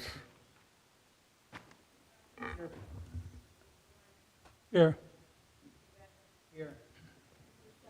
Yes, here. Here. Okay. Okay. Next is the application for minor subdivision with bulk variance, Block 148, Lot 7, 120 Chestnut Street. Lepresti Antonio Lepresti. Yes, Mr. Silver. good evening, Mr. Magura, members of the board, board professionals, members of the public. My name is Michael Silbert of the law firm Murphy, Schiller, and Wilkes, LLP, located in Newark, New Jersey. I am here this evening on behalf of the applicant, Antonino Lepresti, in connection with an application for minor subdivision approval with bulk variance relief. The subject property is located at 120 Chestnut Street, known as Block 148, Lot 7, situated in the R10 Single Family Residential Zone District. The property consists of approximately 20,000 square feet and is currently improved with an existing single-family dwelling on its northern portion. The property was designated historically as two separate lots on the township's tax maps, formerly known as Lots 73 and 75 in Block 12, each having approximately 50 feet of frontage and 200 feet of depth. And as a result of the subsequent amendments to the R10 zone district, that increased the minimum required lot width from 50 feet to 100 feet. And because both lots were held in common ownership over the years, the two parcels merged as a matter of law under the lot merger doctrine. This board is very familiar with that doctrine and familiar with that within this neighborhood. That seems to be a consistent occurrence that I certainly see in Bradley Gardens. So tonight we're seeking approval of a minor subdivision application to reestablish the two-lot configuration that existed prior to lot merger. We're seeking to create proposed lot 7.01 and proposed lot 7.02, each approximately 10,000 square feet, which I'll note is fully conforming to the zone's minimum lot area requirement. However, we are seeking a number of variances, which I will touch upon, but the existing dwelling will remain on proposed lot 7.01, and a new single-family residence is proposed for lot 7.02. Because we're seeking to, as I've classified it as, restoring the original lot pattern, we're seeking bulk variance relief for the following deviations. We're seeking relief from lot width where 100 feet is required and 50 feet is proposed for each lot. We're seeking front yard setback relief where 30 feet is required and 24.92 feet exists as a pre-existing nonconformity on the existing dwelling, proposed to be located on lot 7.01. Side yard setback relief where 15 feet is required and 11.96 feet and 9 feet are proposed for lot 7.01 and 7.02 respectively, and combined side yard setback relief where 40 feet is required and 24.59 feet and 24 feet are proposed respectively. Proposed FAR and lot coverage is compliant. Just to several points I'll emphasize before I call our first witness.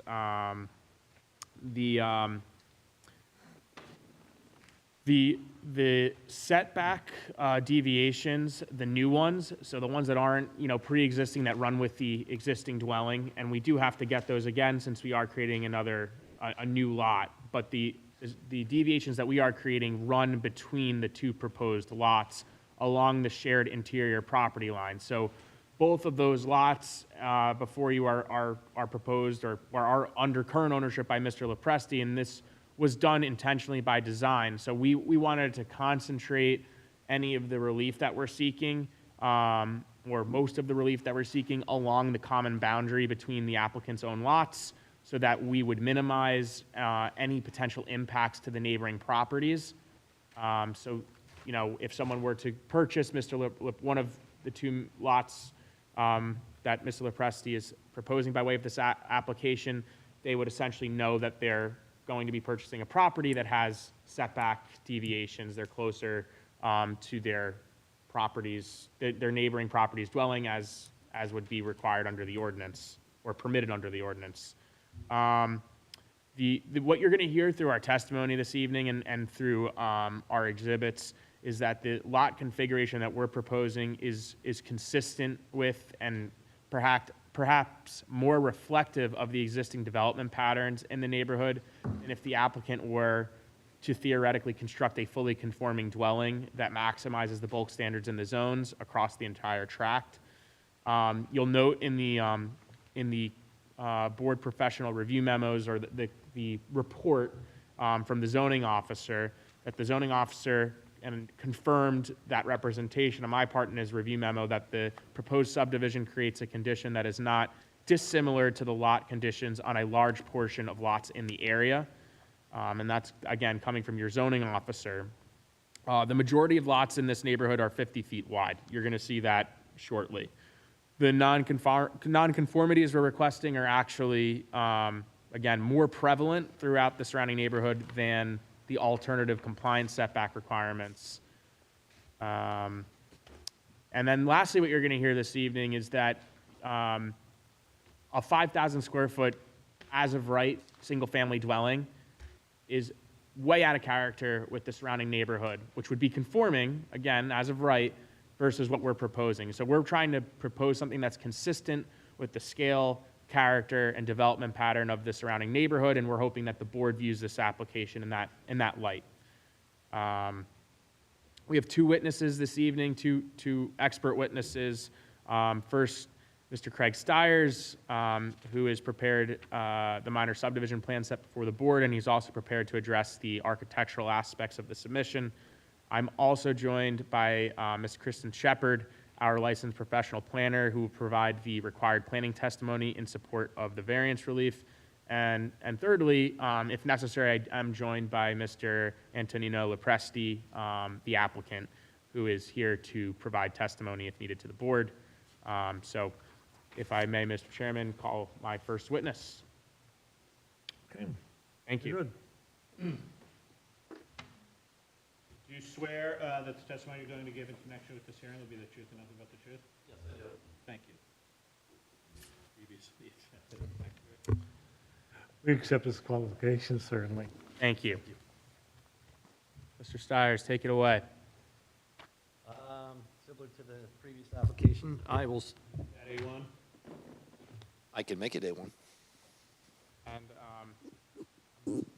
Craig, I'm going to pass out the subdivision plan 31. And that's what, an aerial photo showing the R10 zone district?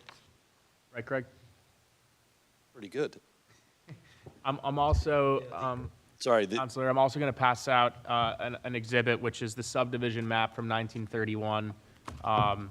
We can mark that as A2, and I'll have that authenticated shortly. What year was that? 31. I haven't. Yeah, I'll try.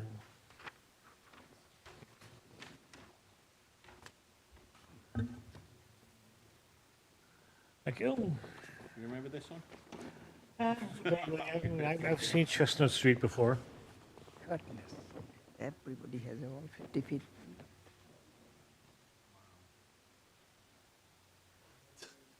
Oh, this is the one, right? This is? Can you see it? I cannot see it well. Okay,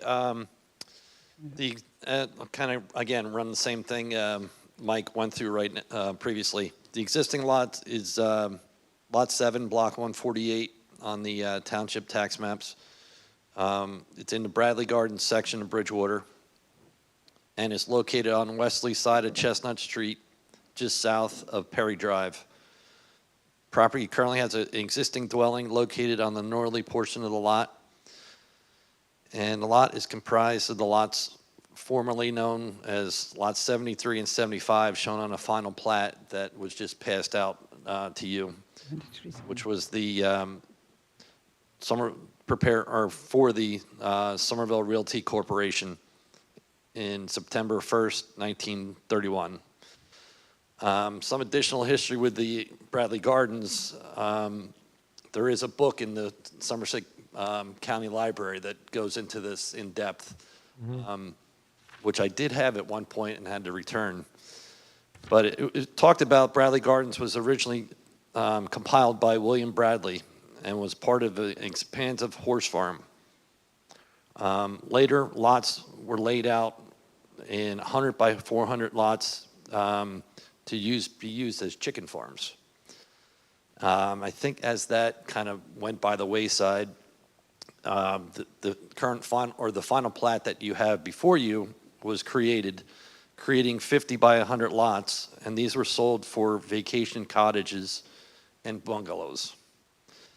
Over the last decade, Bradley Gardens has seen a resurgence with lots being purchased and old cottages being torn down and new houses with modern amenities being constructed.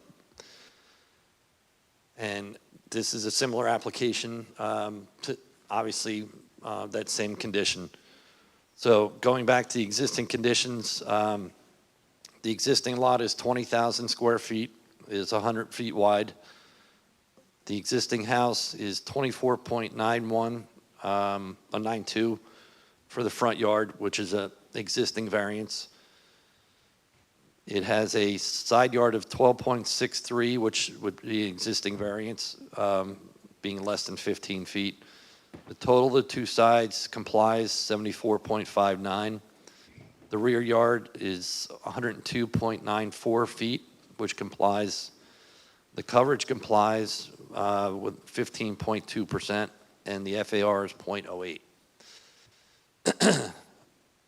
What the applicant is looking to do, as Mike said, was essentially create a lot line that would reestablish what was previously on the final plat of lots 73 and 75, creating two 50-foot lots and constructing a new dwelling on the southerly side or the southerly lot. The proposed home would be approximately 26 foot wide by 61 foot 4 inches deep. It would have 4 bedrooms, 2.5 baths, and would require the following variances. Again, it would be 50 foot for the lot width. 9 foot would be on the northerly side, which would be the common line between the two properties. The southerly setback would comply with the minimum setback of the ordinance.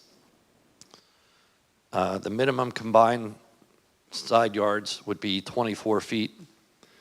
The improved coverage would be 23.8%, which complies. The FAR would be 0.25, which complies.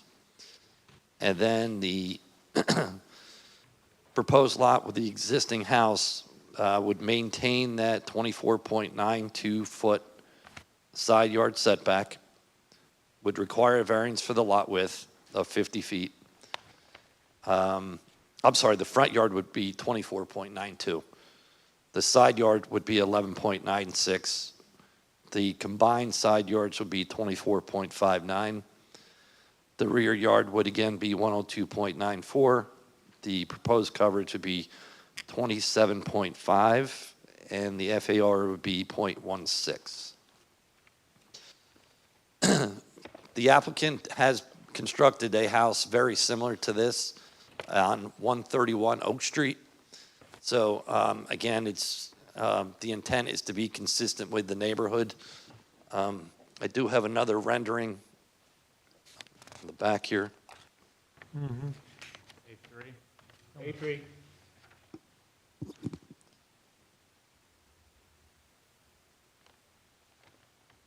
Rendering of grading and soil erosion plan. And what it has is the aerial on the back, kind of in the background. And you can see in this location, which is the southerly lot with the proposed dwelling, and just in the immediate area. So you see the existing house to the north. This would be the first house north of the subject property, and this would be the first house south of the subject property. And as you can see, it's the sizes and the locations of the houses are consistent. There's not something that's overly large or, out of character with the neighborhood. I do have, unfortunately I didn't bring copies, but I do have a photograph of the house that was constructed at 131 Oak Street, if necessary, if you wanted to see it. But, excuse me, that's really essentially the crux of the application. Any drainage concerns, anything drainage, stormwater management wise? Obviously, we're compliant with impervious coverage. You already touched upon that, I'm sorry. As far as the drainage, the site does drain from north to south. Where the proposed house is, the current topography, there's a little bit of a high point. The water drains towards the back and also towards the front. So with the proposed house, we do have a swale on this side that mimics that same drainage condition. If there's a concern by the board, we can actually connect the roof leaders into the storm system because there is an existing inlet in front of the property. So we can get really all surface runoff from the house into the storm sewer if necessary. Any easements that are impacted by this proposal? No. And your testimony was that you felt that the architecturals provided to the board are consistent with the character of the surrounding neighborhood? Yes. Aesthetically as well? Yes. And did you talk about street trees, tree replacement, et cetera? We did not show the replacement trees or the street trees, but we can, should the application be approved, we would add them to the plans. Okay, so we can do that.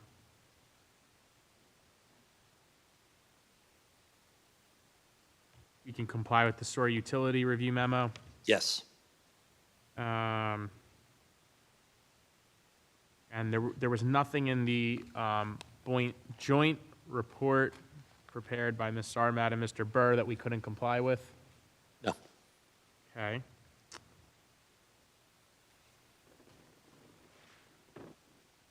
I think that's all I have.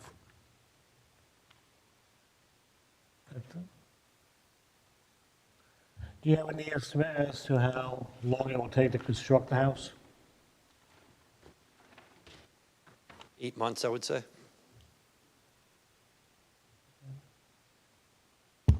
Any board members have questions? I just found a clarification question, actually. So the 702, so proposed house will be 2,500 square feet, Yes. and 701 will be 1,600 square feet. Which would the Existing one. existing house. Yeah, right, exactly. Now, it looks like the side yard setback is, the existing setback is 12.63 feet. Correct. So the 12 point would be Yeah, matching the house to the north. And as I said, the 15-foot yes. proposed house would be from the southerly sideline. So any of the variances are through the common line between the two houses. So would you think about reducing the square floor areas or to make it like an existing setback, which is also in the variance anyway, instead of 9 feet, make it basically increase to 12 feet or 12.63 or 13 feet? That way you actually almost matching with the existing setback. So instead of 2,500, reduce it so that at least you can get a better setback. Instead of 9 feet, you can make it 12.63 or 13 feet, which will basically look like a existing setback. Yeah, what you're saying is that would we consider reducing the size of the dwelling to increase the setback or limit the deviation? Yes. Right, yeah. I mean, I'll speak on behalf of the applicant that we were looking at the surrounding neighborhood to see what the development pattern is. And if, Craig, do you know what the setbacks of the neighbors are, by way of example? The lots to the north and the south, approximately. Consistent, probably 9, 10 feet. Right, so So that's what we're trying to take into consideration is yes, we are seeking a setback variance, but I think that as part of that, we're looking at the development pattern. So to answer your question, the answer is that we felt that it was more of an improvement to the neighborhood to have a 2,500 square foot house that did not respect that deviation or did not respect the full setback requirement versus if we were able to reduce the size of the home and respect it, we feel that it's a better product that we're offering to Bradley Gardens to have a larger home. And I think it'd be difficult to make a house that's only 22 feet wide. I think that's more so. If you maintain the 15 and go to 13 on the other side, that's 28 already. That takes the house down to 22 feet. So that gives a very difficult floor plan. Oh, no, I'm actually talking about only 3 feet, not even 22 feet. Basically, you could, what is the proposed house? I know the square feet is 2,500, but what's the dimension will be? The width of the house is proposed at 26 feet. 26 feet. Oh, that's what you were saying. It will be Right. basically So come you down have to. 15 on one side, 9 on the other, and then the house itself would be 26. So it will be, if you reduce by 3 feet, it will be basically 23 feet. Right. Okay. And so, It's a little bit difficult as far as creating a floor plan for the house. okay. Well, that's my concern is because that way, at least in you are actually almost like a not asking for variance because it's already existing variance is 12.63. Isn't? Yes, lot 7 already has a 12.63 feet. Right. Right. But the proposed lot is 15 on the south side. South side, okay. Okay.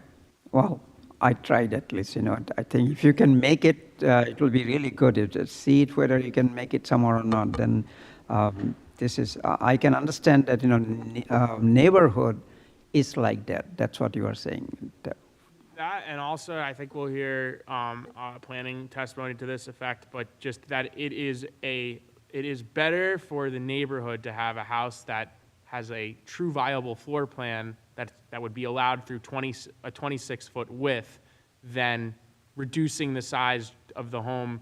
Yes, because you could comply with the side yard setback, but you're providing a product. Forget about how it's going to sell in the market. You are providing a product to the community that is not as good as it could be by, trying to comply with the ordinance on paper, but that 3 feet from what Mr. Stires is testifying to is going to substantially alter the floor plan that someone eventually will be able to reside in.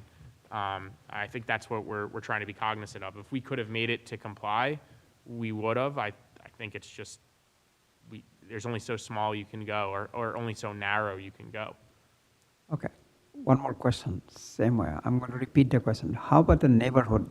Is the neighborhood has any houses which is side yard setback is 9 feet or below?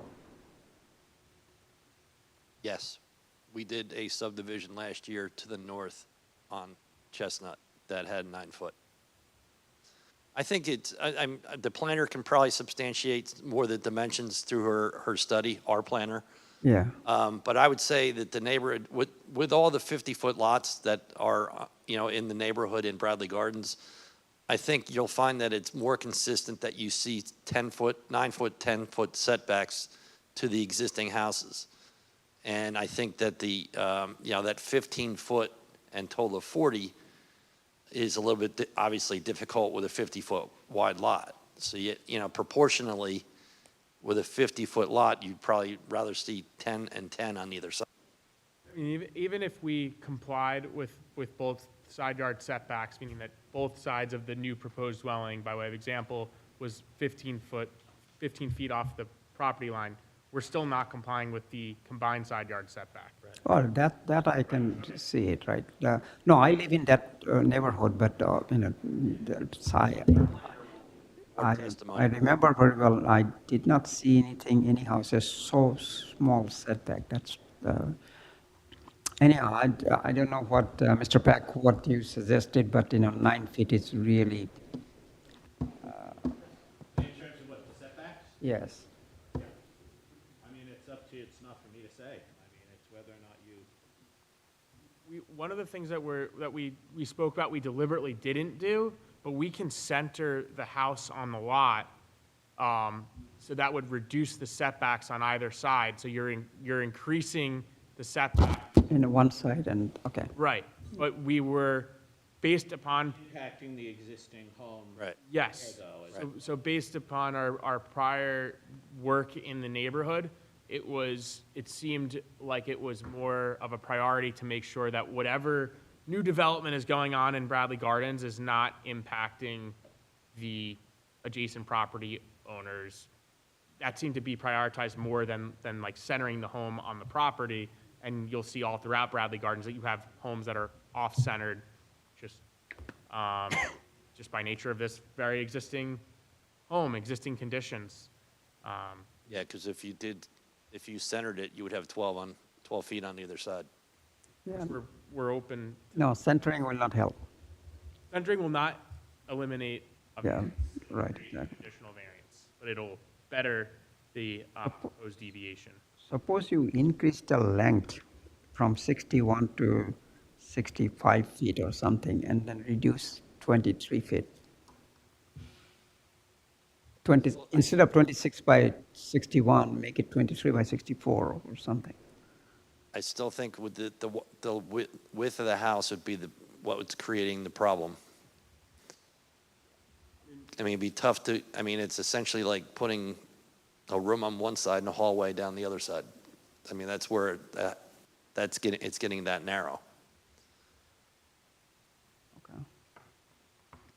Well, I'll seek advice from Mr. Barr and see what he says. Or trying to eliminate that setback. I mean, is it your opinion that it's just not a viable plan to reduce the width of the home? In other words, do you think that the home is basically from a width standpoint, is about as small as it can go?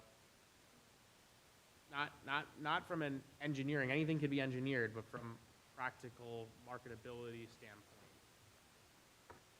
Yeah, I mean, if you get any smaller, again, it makes it tough to create the layouts inside.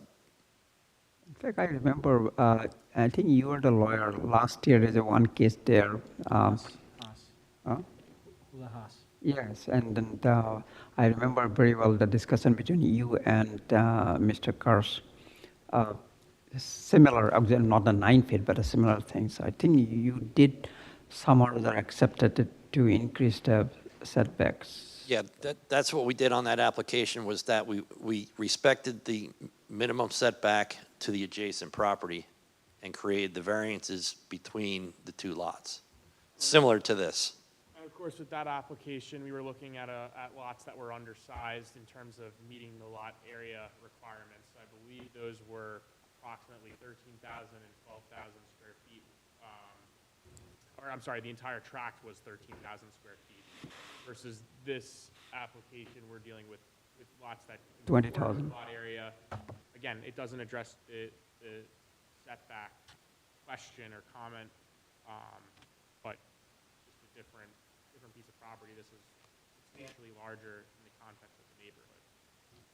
I like to seek advice from the professional what they think of also. So anyhow, that's my major concern is the 9 feet is definitely really very low. Thank you. Any other questions from board members? Mr. Stars, you said a few minutes ago that a 22-foot wide house is a problem. The question that I think you were referencing a 22-foot wide house, right? Yes. And what did you say? I think I'm not an architect, but when you get the width of the house is too small, it creates problems with the layout of the floor plans internally. And what's the width of the existing house? I think it's on the plan.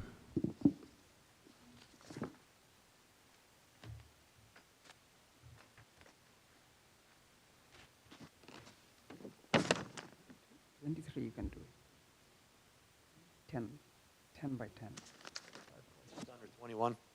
In the front?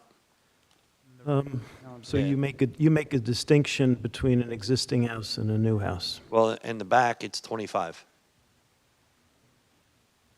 And the new house is how wide from, is it the same width, the entire length of the Yes. house? And it's- With the exception of the front door, there's a little notch in it, and what's the width of the proposed house? 26 feet. Okay. In the page 4, where it has the bulk yard, it's area and yard bulk requirements, it outlines the, I guess, four variances? I think there's 7 in total. Okay. I think there's 7 because we have to get relief again, as we should, for the existing conditions, but now it'll be on a new lot. Okay. And could this property be developed without having these bulk variances? Could it be developed without this, it'd be without the subdivision? Okay. And would you say that, because you did testify about the neighborhood, would you say that the neighborhood is mixed as far as 50-foot lots as well as other single-family homes that are located in larger lots? Because you did mention that. I was going to leave that to our planner, but I can, Well, you testified it, so that's why I'm asking you to elaborate.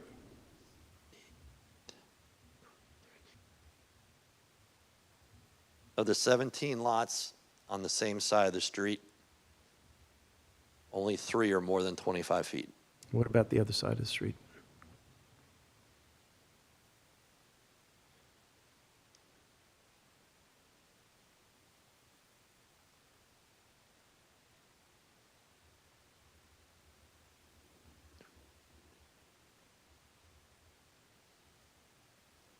Probably about 6 that are larger than 25, and it's a total of 26. 6 out of 26? And also keep in mind, on that side of the street is the smaller lot size, lot depth, so The, also lot the- area. the houses that are in the larger lots, would you say they're newer, older? 'Cause again, you're trying to make a comparison, and I'm just trying to get a feel, It's kind of a from your mix. perspective, if they're newer or if they're older. I think there's a mix. Again, like I said, over the last decade, people are purchasing them and tearing them down and building bigger houses or newer houses. Okay. So, for example, you have the house that's directly behind us that is 75 feet wide and a much larger house. So does that conform with the neighborhood? So the house is 75 or the lot is 75? The lot is 75 feet wide, so it's a larger lot. Do you recall it's a newer house? It's newer, I'm not sure specifically when newer. Do you know what was there before, or you're not sure? No. Okay. Okay, that's all for now, thank you.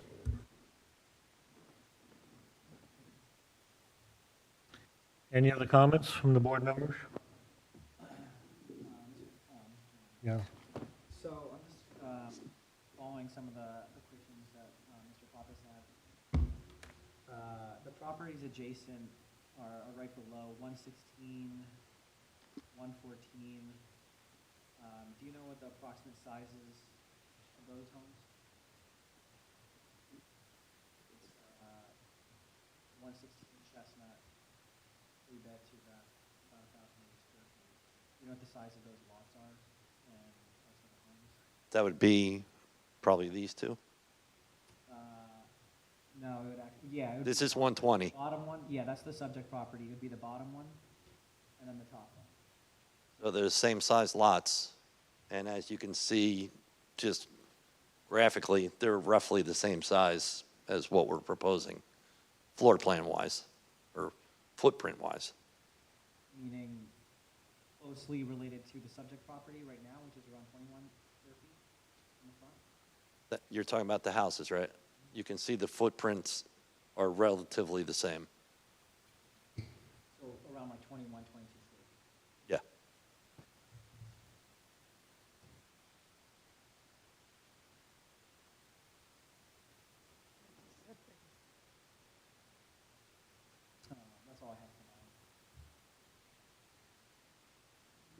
Okay?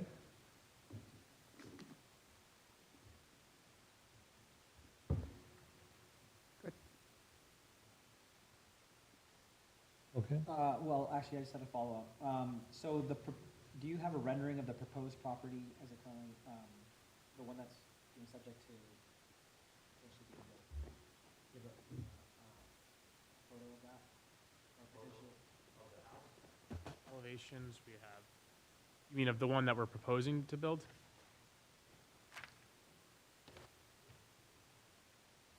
That's what he built. A4? Page 6? A2 in the elevation, the architectural elevation. They're submitted. Okay. Not A4. This is A2 in the architectural plan set.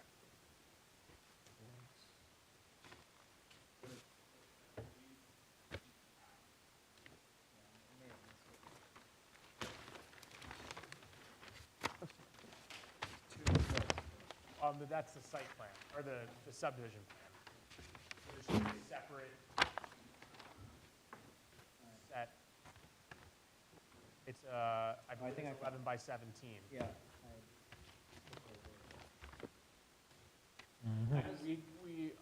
I have the applicant, the developer here, if it would be helpful for the board. He's developed other homes of similar size in the neighborhood, so we can speak to those existing homes that he's already built, and if you have any questions about the product, because this product is a similar offering. I guess just the one item is, you know, I think Mr. Cyrus spoke about the character of the neighborhood, and relative to what's being shown here. One, do you believe that, you know, this is a two-story, it's like a two-story, right, not a one-story, which is, I would say predominantly is, like, the character of the neighborhood is more one-story properties, but would like to get your opinion on that. And then, maybe we can start there, and I just had a follow-up question.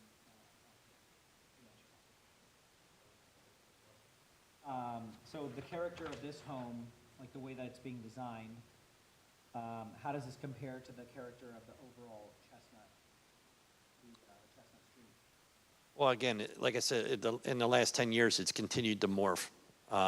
These all started with bungalows, so people put additions on them in the past, and, you know, right now, I think over the last 10 years, you're seeing more so that builders are buying these lots, tearing them down, and building something similar to this. So as the time goes by, you're going to see probably more houses like this than anything else.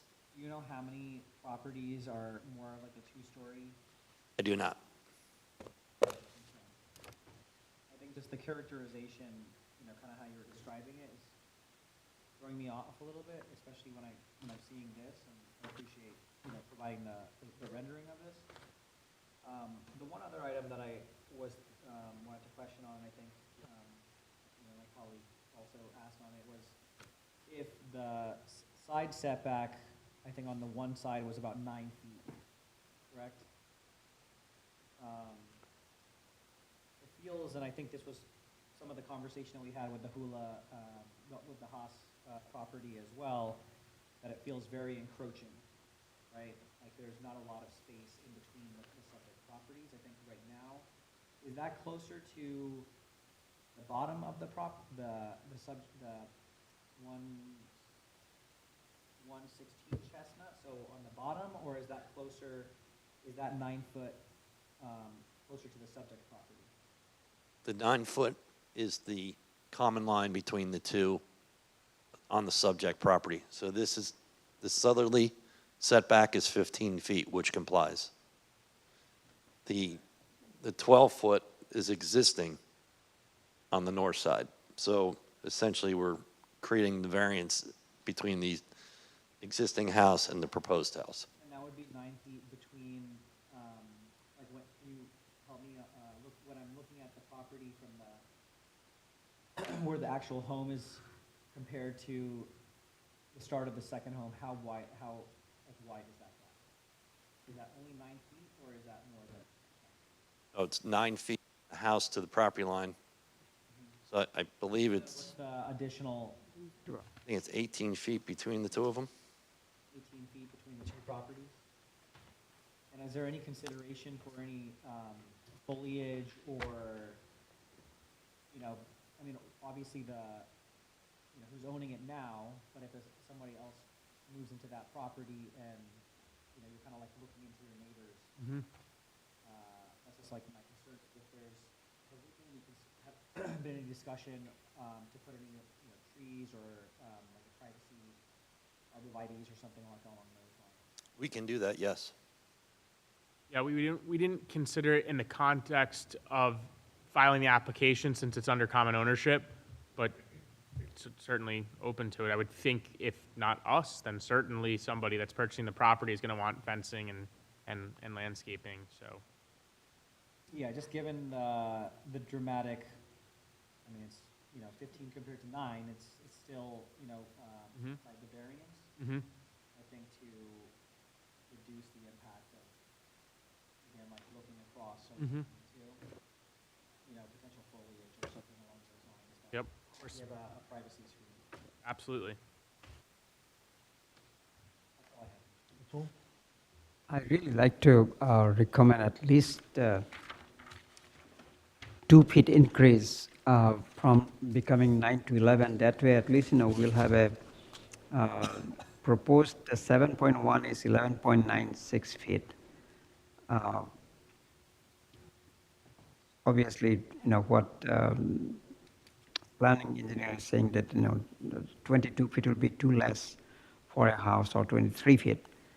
So I think if we can make it both equal on the setback for the proposed house as well as the existing house, 11.96 versus 11 feet, that will be probably much better. But again, I'd like to ask a professional to see what they will be basically recommending it. But again, I want to repeat it, 9 feet is really not acceptable. It is too close by.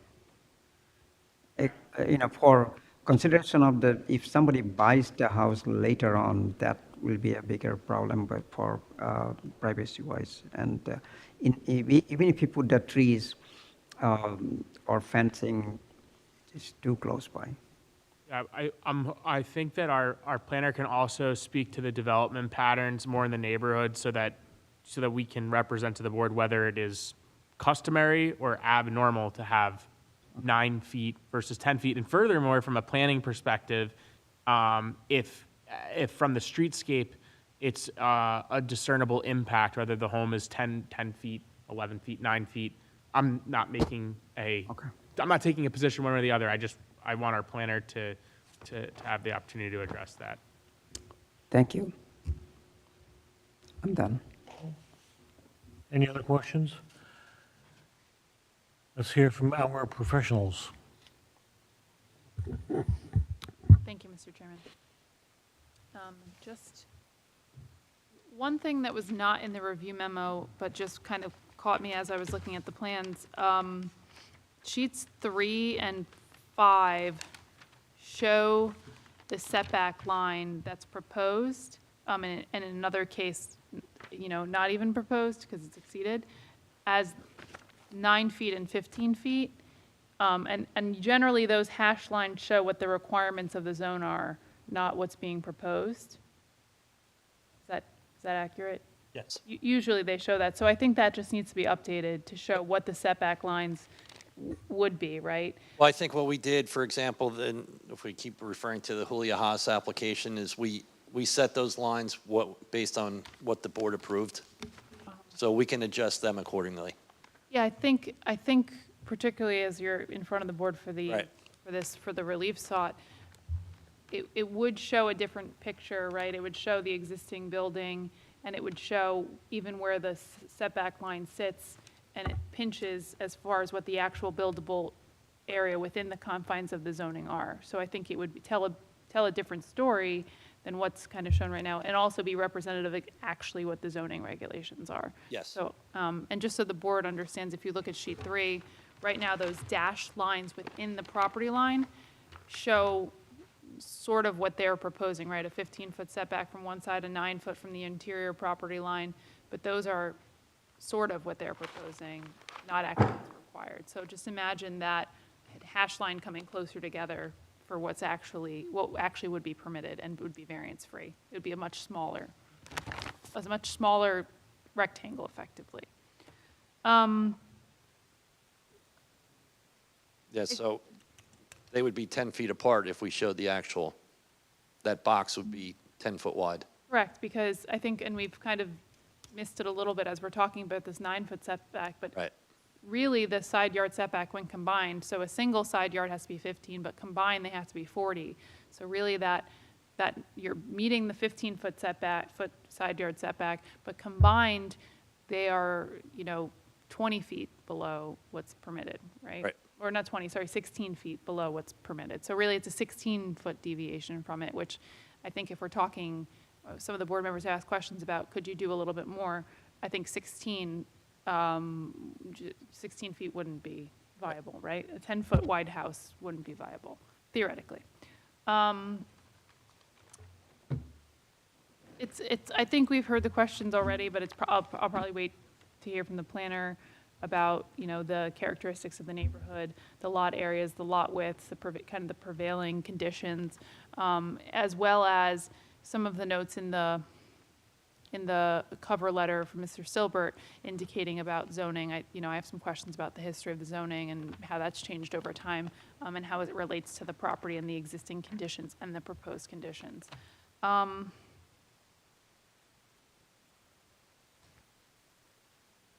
Beyond that, I think I agree with any kind of landscaping and screening. I did make comments about the tree replacement requirements, the street tree requirements. It sounds like the applicant's willing to comply. We probably, similar to the last application, need to hash out how that happens in context of a subdivision. But I think notes can be added to plans, plantings can be added to plans, and that can be figured out. So I think most of my comments are going to relate to their planner, though. Thank you. Mr. Burr? I just have a few questions, Mr. Chairman. So, Craig, on what's being labeled as Lot 701, the existing dwelling property, the existing driveway, that widens up and encroaches onto proposed Lot 702 currently, right? Yep. And that widened area would be removed and the driveway would be solely contained on 701? Correct. And you'll make sure the plan is clear and. Yes. I assume the lot coverage calculations are accurate to reflect. That took into those account, yeah. numbers? That's shown on sheet 4 or 5. Okay. And similar to that, I see that there's a contour, a little bit of grading on existing lot 701, or what's going to be the remaining lot 701. Yes. That is to make the grading on proposed 702 work. Yeah, essentially put a swale between the two of them. What a swell, but because both lots would be under the same ownership, during construction, there's no problem with that. Correct. Okay. And on the south side of lot 702, it looks like there's an existing fence. Is that fence in good repair? Is that fence proposed to remain, do you know? I'd have to check to verify that. Okay, all right. Well, if it does come down, I would recommend it get replaced. I just don't know what condition it's in, so. Yeah. Okay. Similar to what we've talked about previously in terms of drainage, one thing that I would expect is that full compliance with 126-280, which is our section of the code dealing with minor projects. Want to make sure that introducing a new house here, if it's approved, is not going to impact any of the neighboring properties. The other thing I want to add is Chestnut Street, and I think this came up last year. Chestnut Street was repaved by the township in late 2022. So the road is currently under moratorium.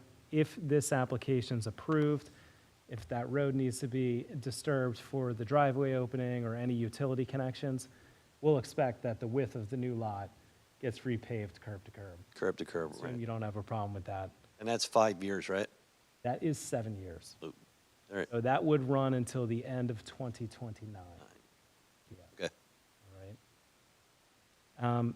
The only other thing I want to add, and this, let me just make sure I don't have, this may not, this isn't a question, this is more for the board. You know, there's been a lot of discussion on, excuse me, the width of the adjacent houses as it relates to the setback. What I would say is the home to the north of this lot scales at about 24 feet wide. The existing home to the south of this lot scales also at about 24 feet wide. The existing home on the subject property is around 20 feet wide. In the front, in the rear, it's 25 feet wide. This house is 26 feet wide. What I would say is to reduce the width of the existing, or the newly proposed house, you're gonna have to scrap that floor plan and start from scratch. Not that it's not possible, you just wouldn't be able to build the plan by reducing it, because the plan that's proposed now shows for a two-car garage. If you reduce the width of that house anything less than 26 feet, you're not gonna be able to have a two-car garage with the separate foyer entrance. Doesn't make it impossible, it's just gonna need to be tweaked. What I would say, though, is the homes to the north and south that are both 24 feet wide, those setbacks are 14 and 15 feet each. So you have a little bit wider, well, a wider house than the existing house, but you certainly have a little bit more side yard distance, just for the board to chew on. I don't have any other questions myself, though. Thank you. I can see your explanations. Because of the two-car garage, 26 feet is minimum needed. If we don't have a two-car garage, then it is possible to do it in 24 feet or even less. But for two-car garage, you just don't have a door. Yeah, the two-car garage would probably not work if you reduce the width of the house. Yeah. But a lot of houses on this street don't have two-car. Don't have two-car garage. We certainly could come up with an alternative with a one-car garage. Right. But this is probably the narrowest width home that you're gonna get that preserves a two-car garage. Yeah, I remember all the houses are basically I think all the houses are And one many of car them don't have any garage. Any garage, right? Or some of them have it detached in the rear. Right. It's, Okay. as Yeah, Greg said, I it's a missed the little bit of a point, mess. Mr. Barr, you were right. Unless otherwise they go by one-car garage, it is not possible. The door itself will need about 3 feet or so. Thank you, Mr. Chairman.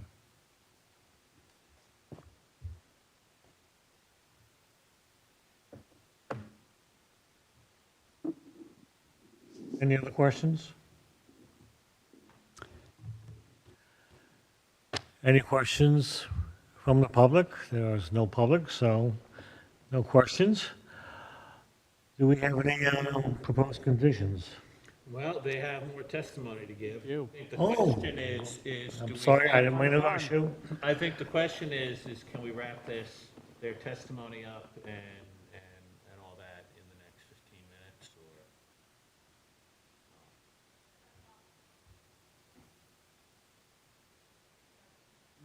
I'd certainly like to try. Not up to me. Okay. I'm just saying. Well, Mr. Chairman, I just personally, we've had some really long planning board meetings. I'm not looking to have another long meeting tonight. It's just my 2 cents. We were here at almost midnight a few weeks ago, and I personally am not going to stay that long. We propose a stoppage that no matter what, if we don't finish the application, we'll come back, just so we can get going. Just by way of curiosity, I know we have Wheatsworth at the next meeting. Is there anything else?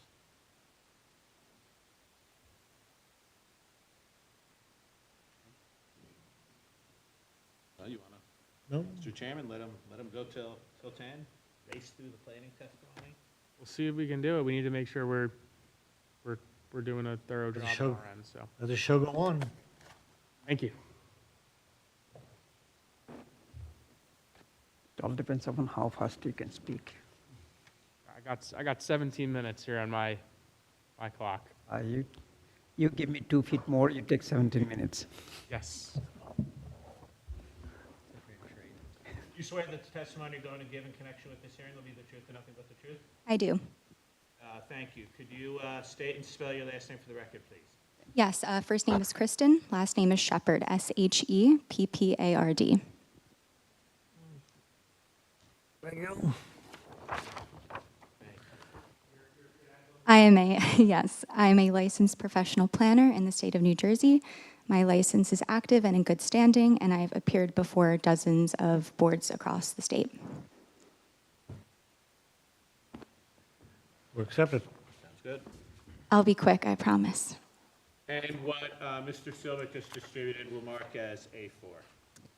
Yes, an A4 is a neighborhood context exhibit.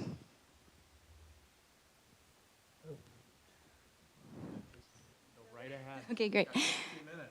So the variance relief that's being requested this evening, I believe can be granted under the C2 criteria, which is the benefits outweighing the detriments flexible standard. And I believe that multiple purposes of the municipal land use law are advanced with this application. And again, I also believe that the positive criteria outweighs the negative criteria. So beginning with the municipal land use laws that are advanced with this, statutorily we are required to ensure that just one is advanced, but I find that multiple are advanced with this. I will start with Purpose E. So Purpose E is to promote appropriate population densities. And in this case, both lots comply with the minimum lot area. There's appropriate residential density maintained here, and it's consistent with the surrounding neighborhood, which I will get into more detail down the line. I also find that Purpose G is advanced. Purpose G is to provide sufficient space in appropriate locations for residential uses. And here the application is proposing an additional residential use in a residential zone. There's existing infrastructure that can serve this proposed residential use, and I believe it's an efficient use of that land for those reasons. And then lastly, Purpose I believe is advanced, and Purpose I is to ensure that there is a desirable visual environment, So with this proposal, the residential home that's proposed is compatible. It's really a modern, modest increase in a home that's in this zone, but it's definitely not an outlier, and I will speak to more of that in a bit. But I believe that what would be permitted in this zone if the ordinance requirements were being followed would really lead to a small building footprint and something that really wouldn't be viable or visually impactful in a positive way here. So I believe that what is proposed is visually desirable. And the existing size of the home, of the lot, is actually more of an outlier. So the proposed lot is very consistent with the neighborhood, and I have some statistics I will put on. So I do find it's a desirable visual environment across the board with the variance relief. So moving into the negative criteria, the first prong is that there's no substantial detriment to public good, and in this case I find there to be none. No substantial detriment, I should say. The residential use remains unchanged. The existing front yard nonconformity is not exacerbated with this application. There's no substantial adverse traffic impacts or visual impacts. There's no lot coverage or FAR variances that are being requested. So therefore, adequate light, air, and open space are maintained. And the substantial negative impact or any impact that would be upon the neighboring properties is really being minimized to between the property lines, as has already been put on the record. That 15-yard side setback is being met to Lot 8. And I will now direct your attention to the exhibit that's marked A4. So really what this is depicting is a study area that I determined 43 lots within the Chestnut Street neighborhood running from Perry Drive to Ardmere. Within this zone, this study area, there are 70% of the frontages or the widths of the lots that do not meet that 100-foot requirement. They are actually 50 feet. And there also is, I would say, really only 6 lots in this study area that have that 100-foot requirement met. And the existing parcel is one of relatively few of those double lots, so it is an outlier. And I think that this subdivision, in my professional opinion, really reinforces the predominant subdivision pattern and the established neighborhood character.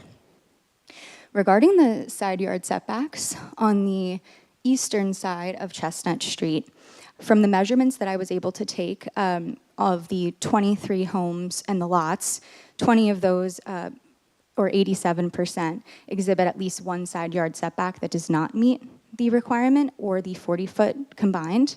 And then on the western side of the 20 homes and the 20 lots, 15 of those lots, or 75%, do not meet that setback requirement of 15 feet.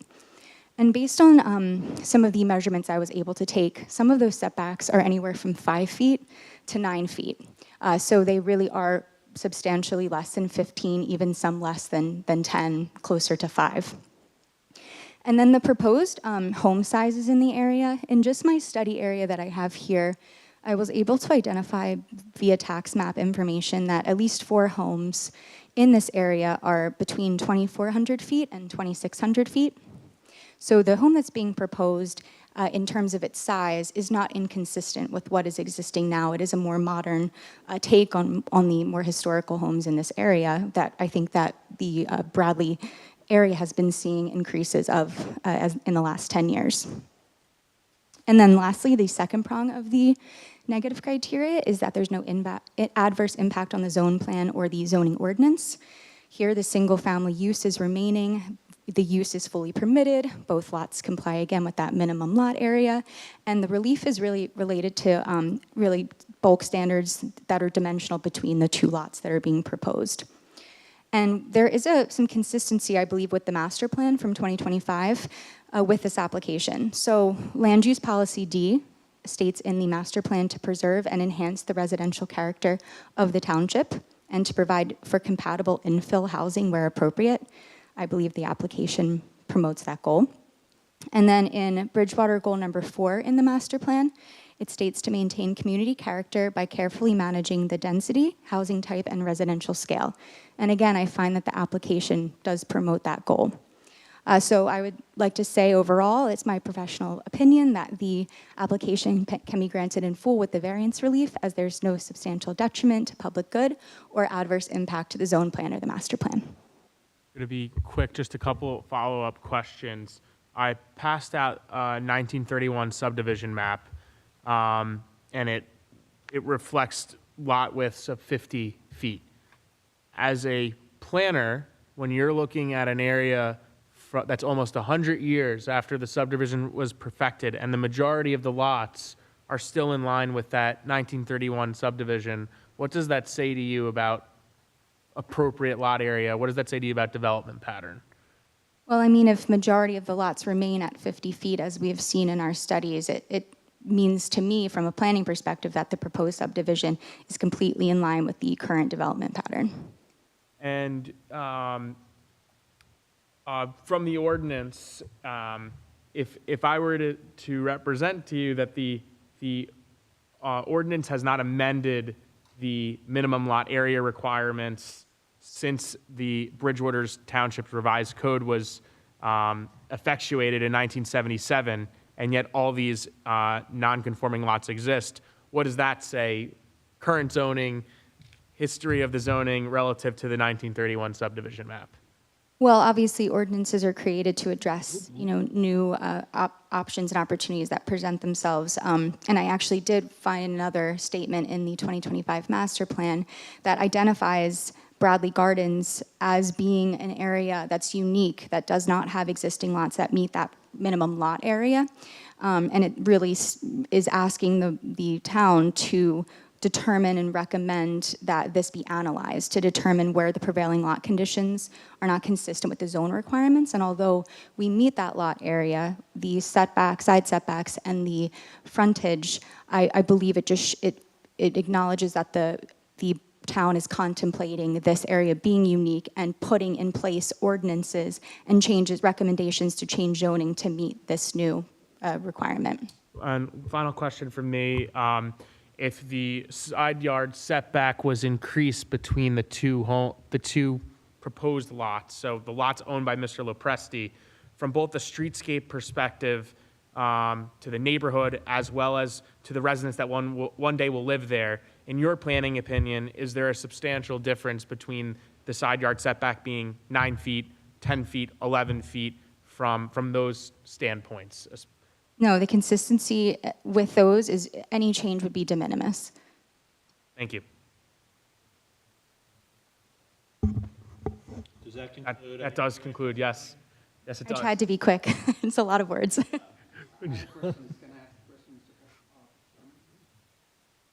would be the time.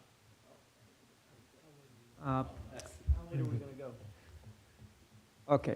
Well, supposedly hard. You also put me in a limit, by the way. You can put a limit. So you said 85% of the neighborhood on that areas do not meet the setback requirement.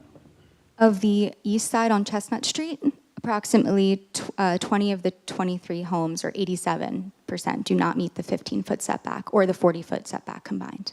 Okay. And you also mentioned one of the house may have even 5 feet.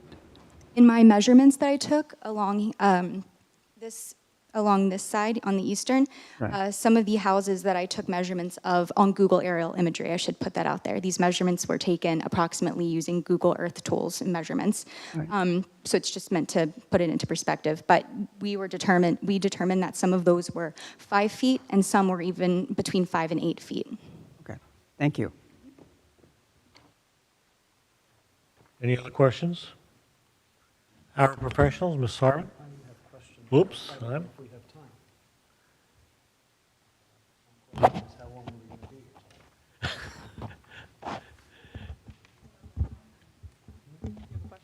Well, I have questions, but it's 10 o'clock, and we decided stopping at 10 o'clock, so we're gonna, I have questions, and I could go longer than a minute. So what do you want to do, Chairman? 5 minutes. I think we need to give you You got 5 the minutes. opportunity. Okay, I might not finish, so, I guess, Ms. Shepherd, your testimonies, you presented very, very well, and we've had other planners testify before this board for similar applications that were much less prepared and thorough, so compliment you for your presentation. So you made a number of statements. You said that, I don't recall the exact context, but that this does not exacerbate something. Do you remember what you were referencing specifically? Yes, the existing non-conforming front yard setback on lot 7.01 is a non-conforming setback, and that's not being exacerbated with this application. I see, okay. You spoke about the master plan, the zone plan, and making, commentary about it. As a planner, at what point does nonconformity, new applications, this is hypothetical, at what point does a non-conforming application or series, at what point does that then become an adverse effect? Well, with planning, we always look at balancing the positive and negative, and with a negative, it's the burden of proof that there's no substantial detriment. So when I look at adverse impacts, and I'm sure planners in the room know, substantial, what that can be categorized in any way, but with the adverse impacts, I could go on, but I look at light, air, noise, traffic, I could go on with those lists, but is it rising to the level of substantial or adverse? And in this case, based on all the testimony, I don't believe it is. At what point does that become adverse? That's really the question. I'm asking you. You made the well- statement, so I'm asking you, at what point does something become adverse? Well, if it was, in terms of the variance relief that we're looking at tonight, so the side yard setback, I don't find it to be adverse because it's consistent with the character of the neighborhood, and the setbacks have been focused within that lot line, so does not rise I to understand, but there. you're not answering my question. At what point does it become adverse? Where's the line? I don't think there's enough time for me to answer that. Well, we could have you come back. Yeah, I think when it becomes out of character with the neighborhood and when it becomes an outlier. So my testimony this evening was that as it exists now, it is more of an outlier than what the subdivision would provide or promote. So I think as it moves towards becoming inconsistent is when it becomes adverse. Give me a more specific answer. I think you're almost there, but I'm looking for, you said it's not adverse. At what point does it become adverse? I think if setbacks were going to below 5 feet, I think if the setback on the front yard was being exacerbated and things were being moved around in that sense, and I also think that if the lot itself was being subdivided to be lower than 50 feet and be inconsistent, that's when it would be adverse. So That would trigger all the other concerns. So the trigger for adverse is 5-foot side yard setback. That would be, in my research, that would become out of the realm of consistent. Okay, and what about front yard setback? Or where would that be, at what point would it become adverse? In this case, if we were exacerbating the front yard, Okay, you said 5 foot for the side yard, what would that be for front yard setback? anything below what exists now, which would be the 24.92 feet. So 24.9, if it's less than 24.9 feet, then in your view, it becomes adverse. It becomes inconsistent and definitely worthy of more planning research to determine it's Does it not going become to adverse adversely impact. at that point? You use the word, I'm just trying to understand your definition of the, I think I feel like I'm making myself clear. I think maybe I'm not understanding fully where. no, you said, this does not adversely affect the zone plan and zoning ordinance, and you finally answered my question about where does it become adverse from a side yard setback, and you said 5 feet or less. And I'm just asking you, since you've commented about the side yard, at what point does it become adverse from a front yard setback? And I think you said 24.9 feet. Well, that would be making the existing nonconformity worse than it is. And if you're exacerbating any existing nonconformity, that triggers impact. Would you agree that it's a case-by-case analysis? It's not necessary, every property is going to be... Each application rises and falls on its own merits, and I can only go off of what I have here, and that would be my best answers to give you. And as a planner, are you looking at other features such as FAR, impervious coverage, to address whether, maybe a setback variance is contributing to other deviations? Are you looking at an application as a whole when you're looking at a single deviation? Yes, in this case, we're meeting most of the bulk variance requirements. So yes, I'm looking at how many bulk variances we're looking at. And then, of course, that shapes the application in terms of what I deem to be impact or not. I have one more question. You spoke of could you give the statistics again about the properties on either side of Chestnut Street and which ones were similarly situated as far as width and which ones were developed with 50-foot or not? Because I think you threw those statistics out and I couldn't capture them. I was moving quickly, I'm sorry. So yeah, approximately 70% of the frontages exhibit frontages of 50 feet, 30 of the 43 lots in particular, and then only 6 of the lots in the study area meet that 100 foot. So again, to ask my last question, and the quicker you answer it, the less likely I'll ask a follow-up. At what point does that percentage change your position? In other words, you mentioned X number of, 30? Yeah, again, I might not be answering your question, but the prevailing character of the neighborhood, the consistency of the character, I can't really put a percentage on what I would deem it to all of a sudden then drop to adverse impact. I'm only looking at it in this case, and in this case, with that percentage, it's prevailing, it's consistent. So I deem there to be no adverse impact. Thank you. Other questions?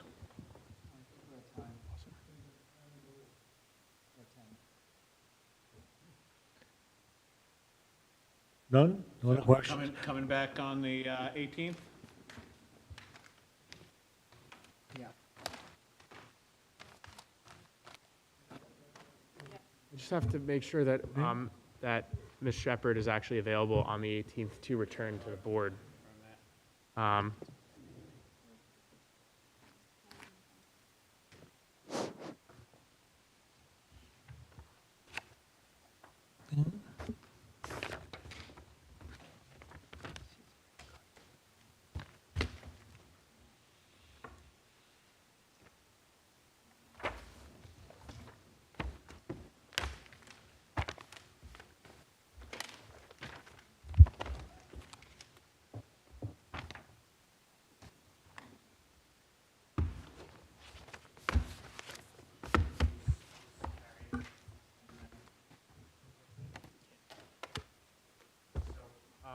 So I don't think that Ms. Shepherd's available. We're going to try to make arrangements to have her available. So I would ask the board and board chairman if they would carry the application to the 18th, and then if for some reason we can't make arrangements to have Ms. Shepherd here.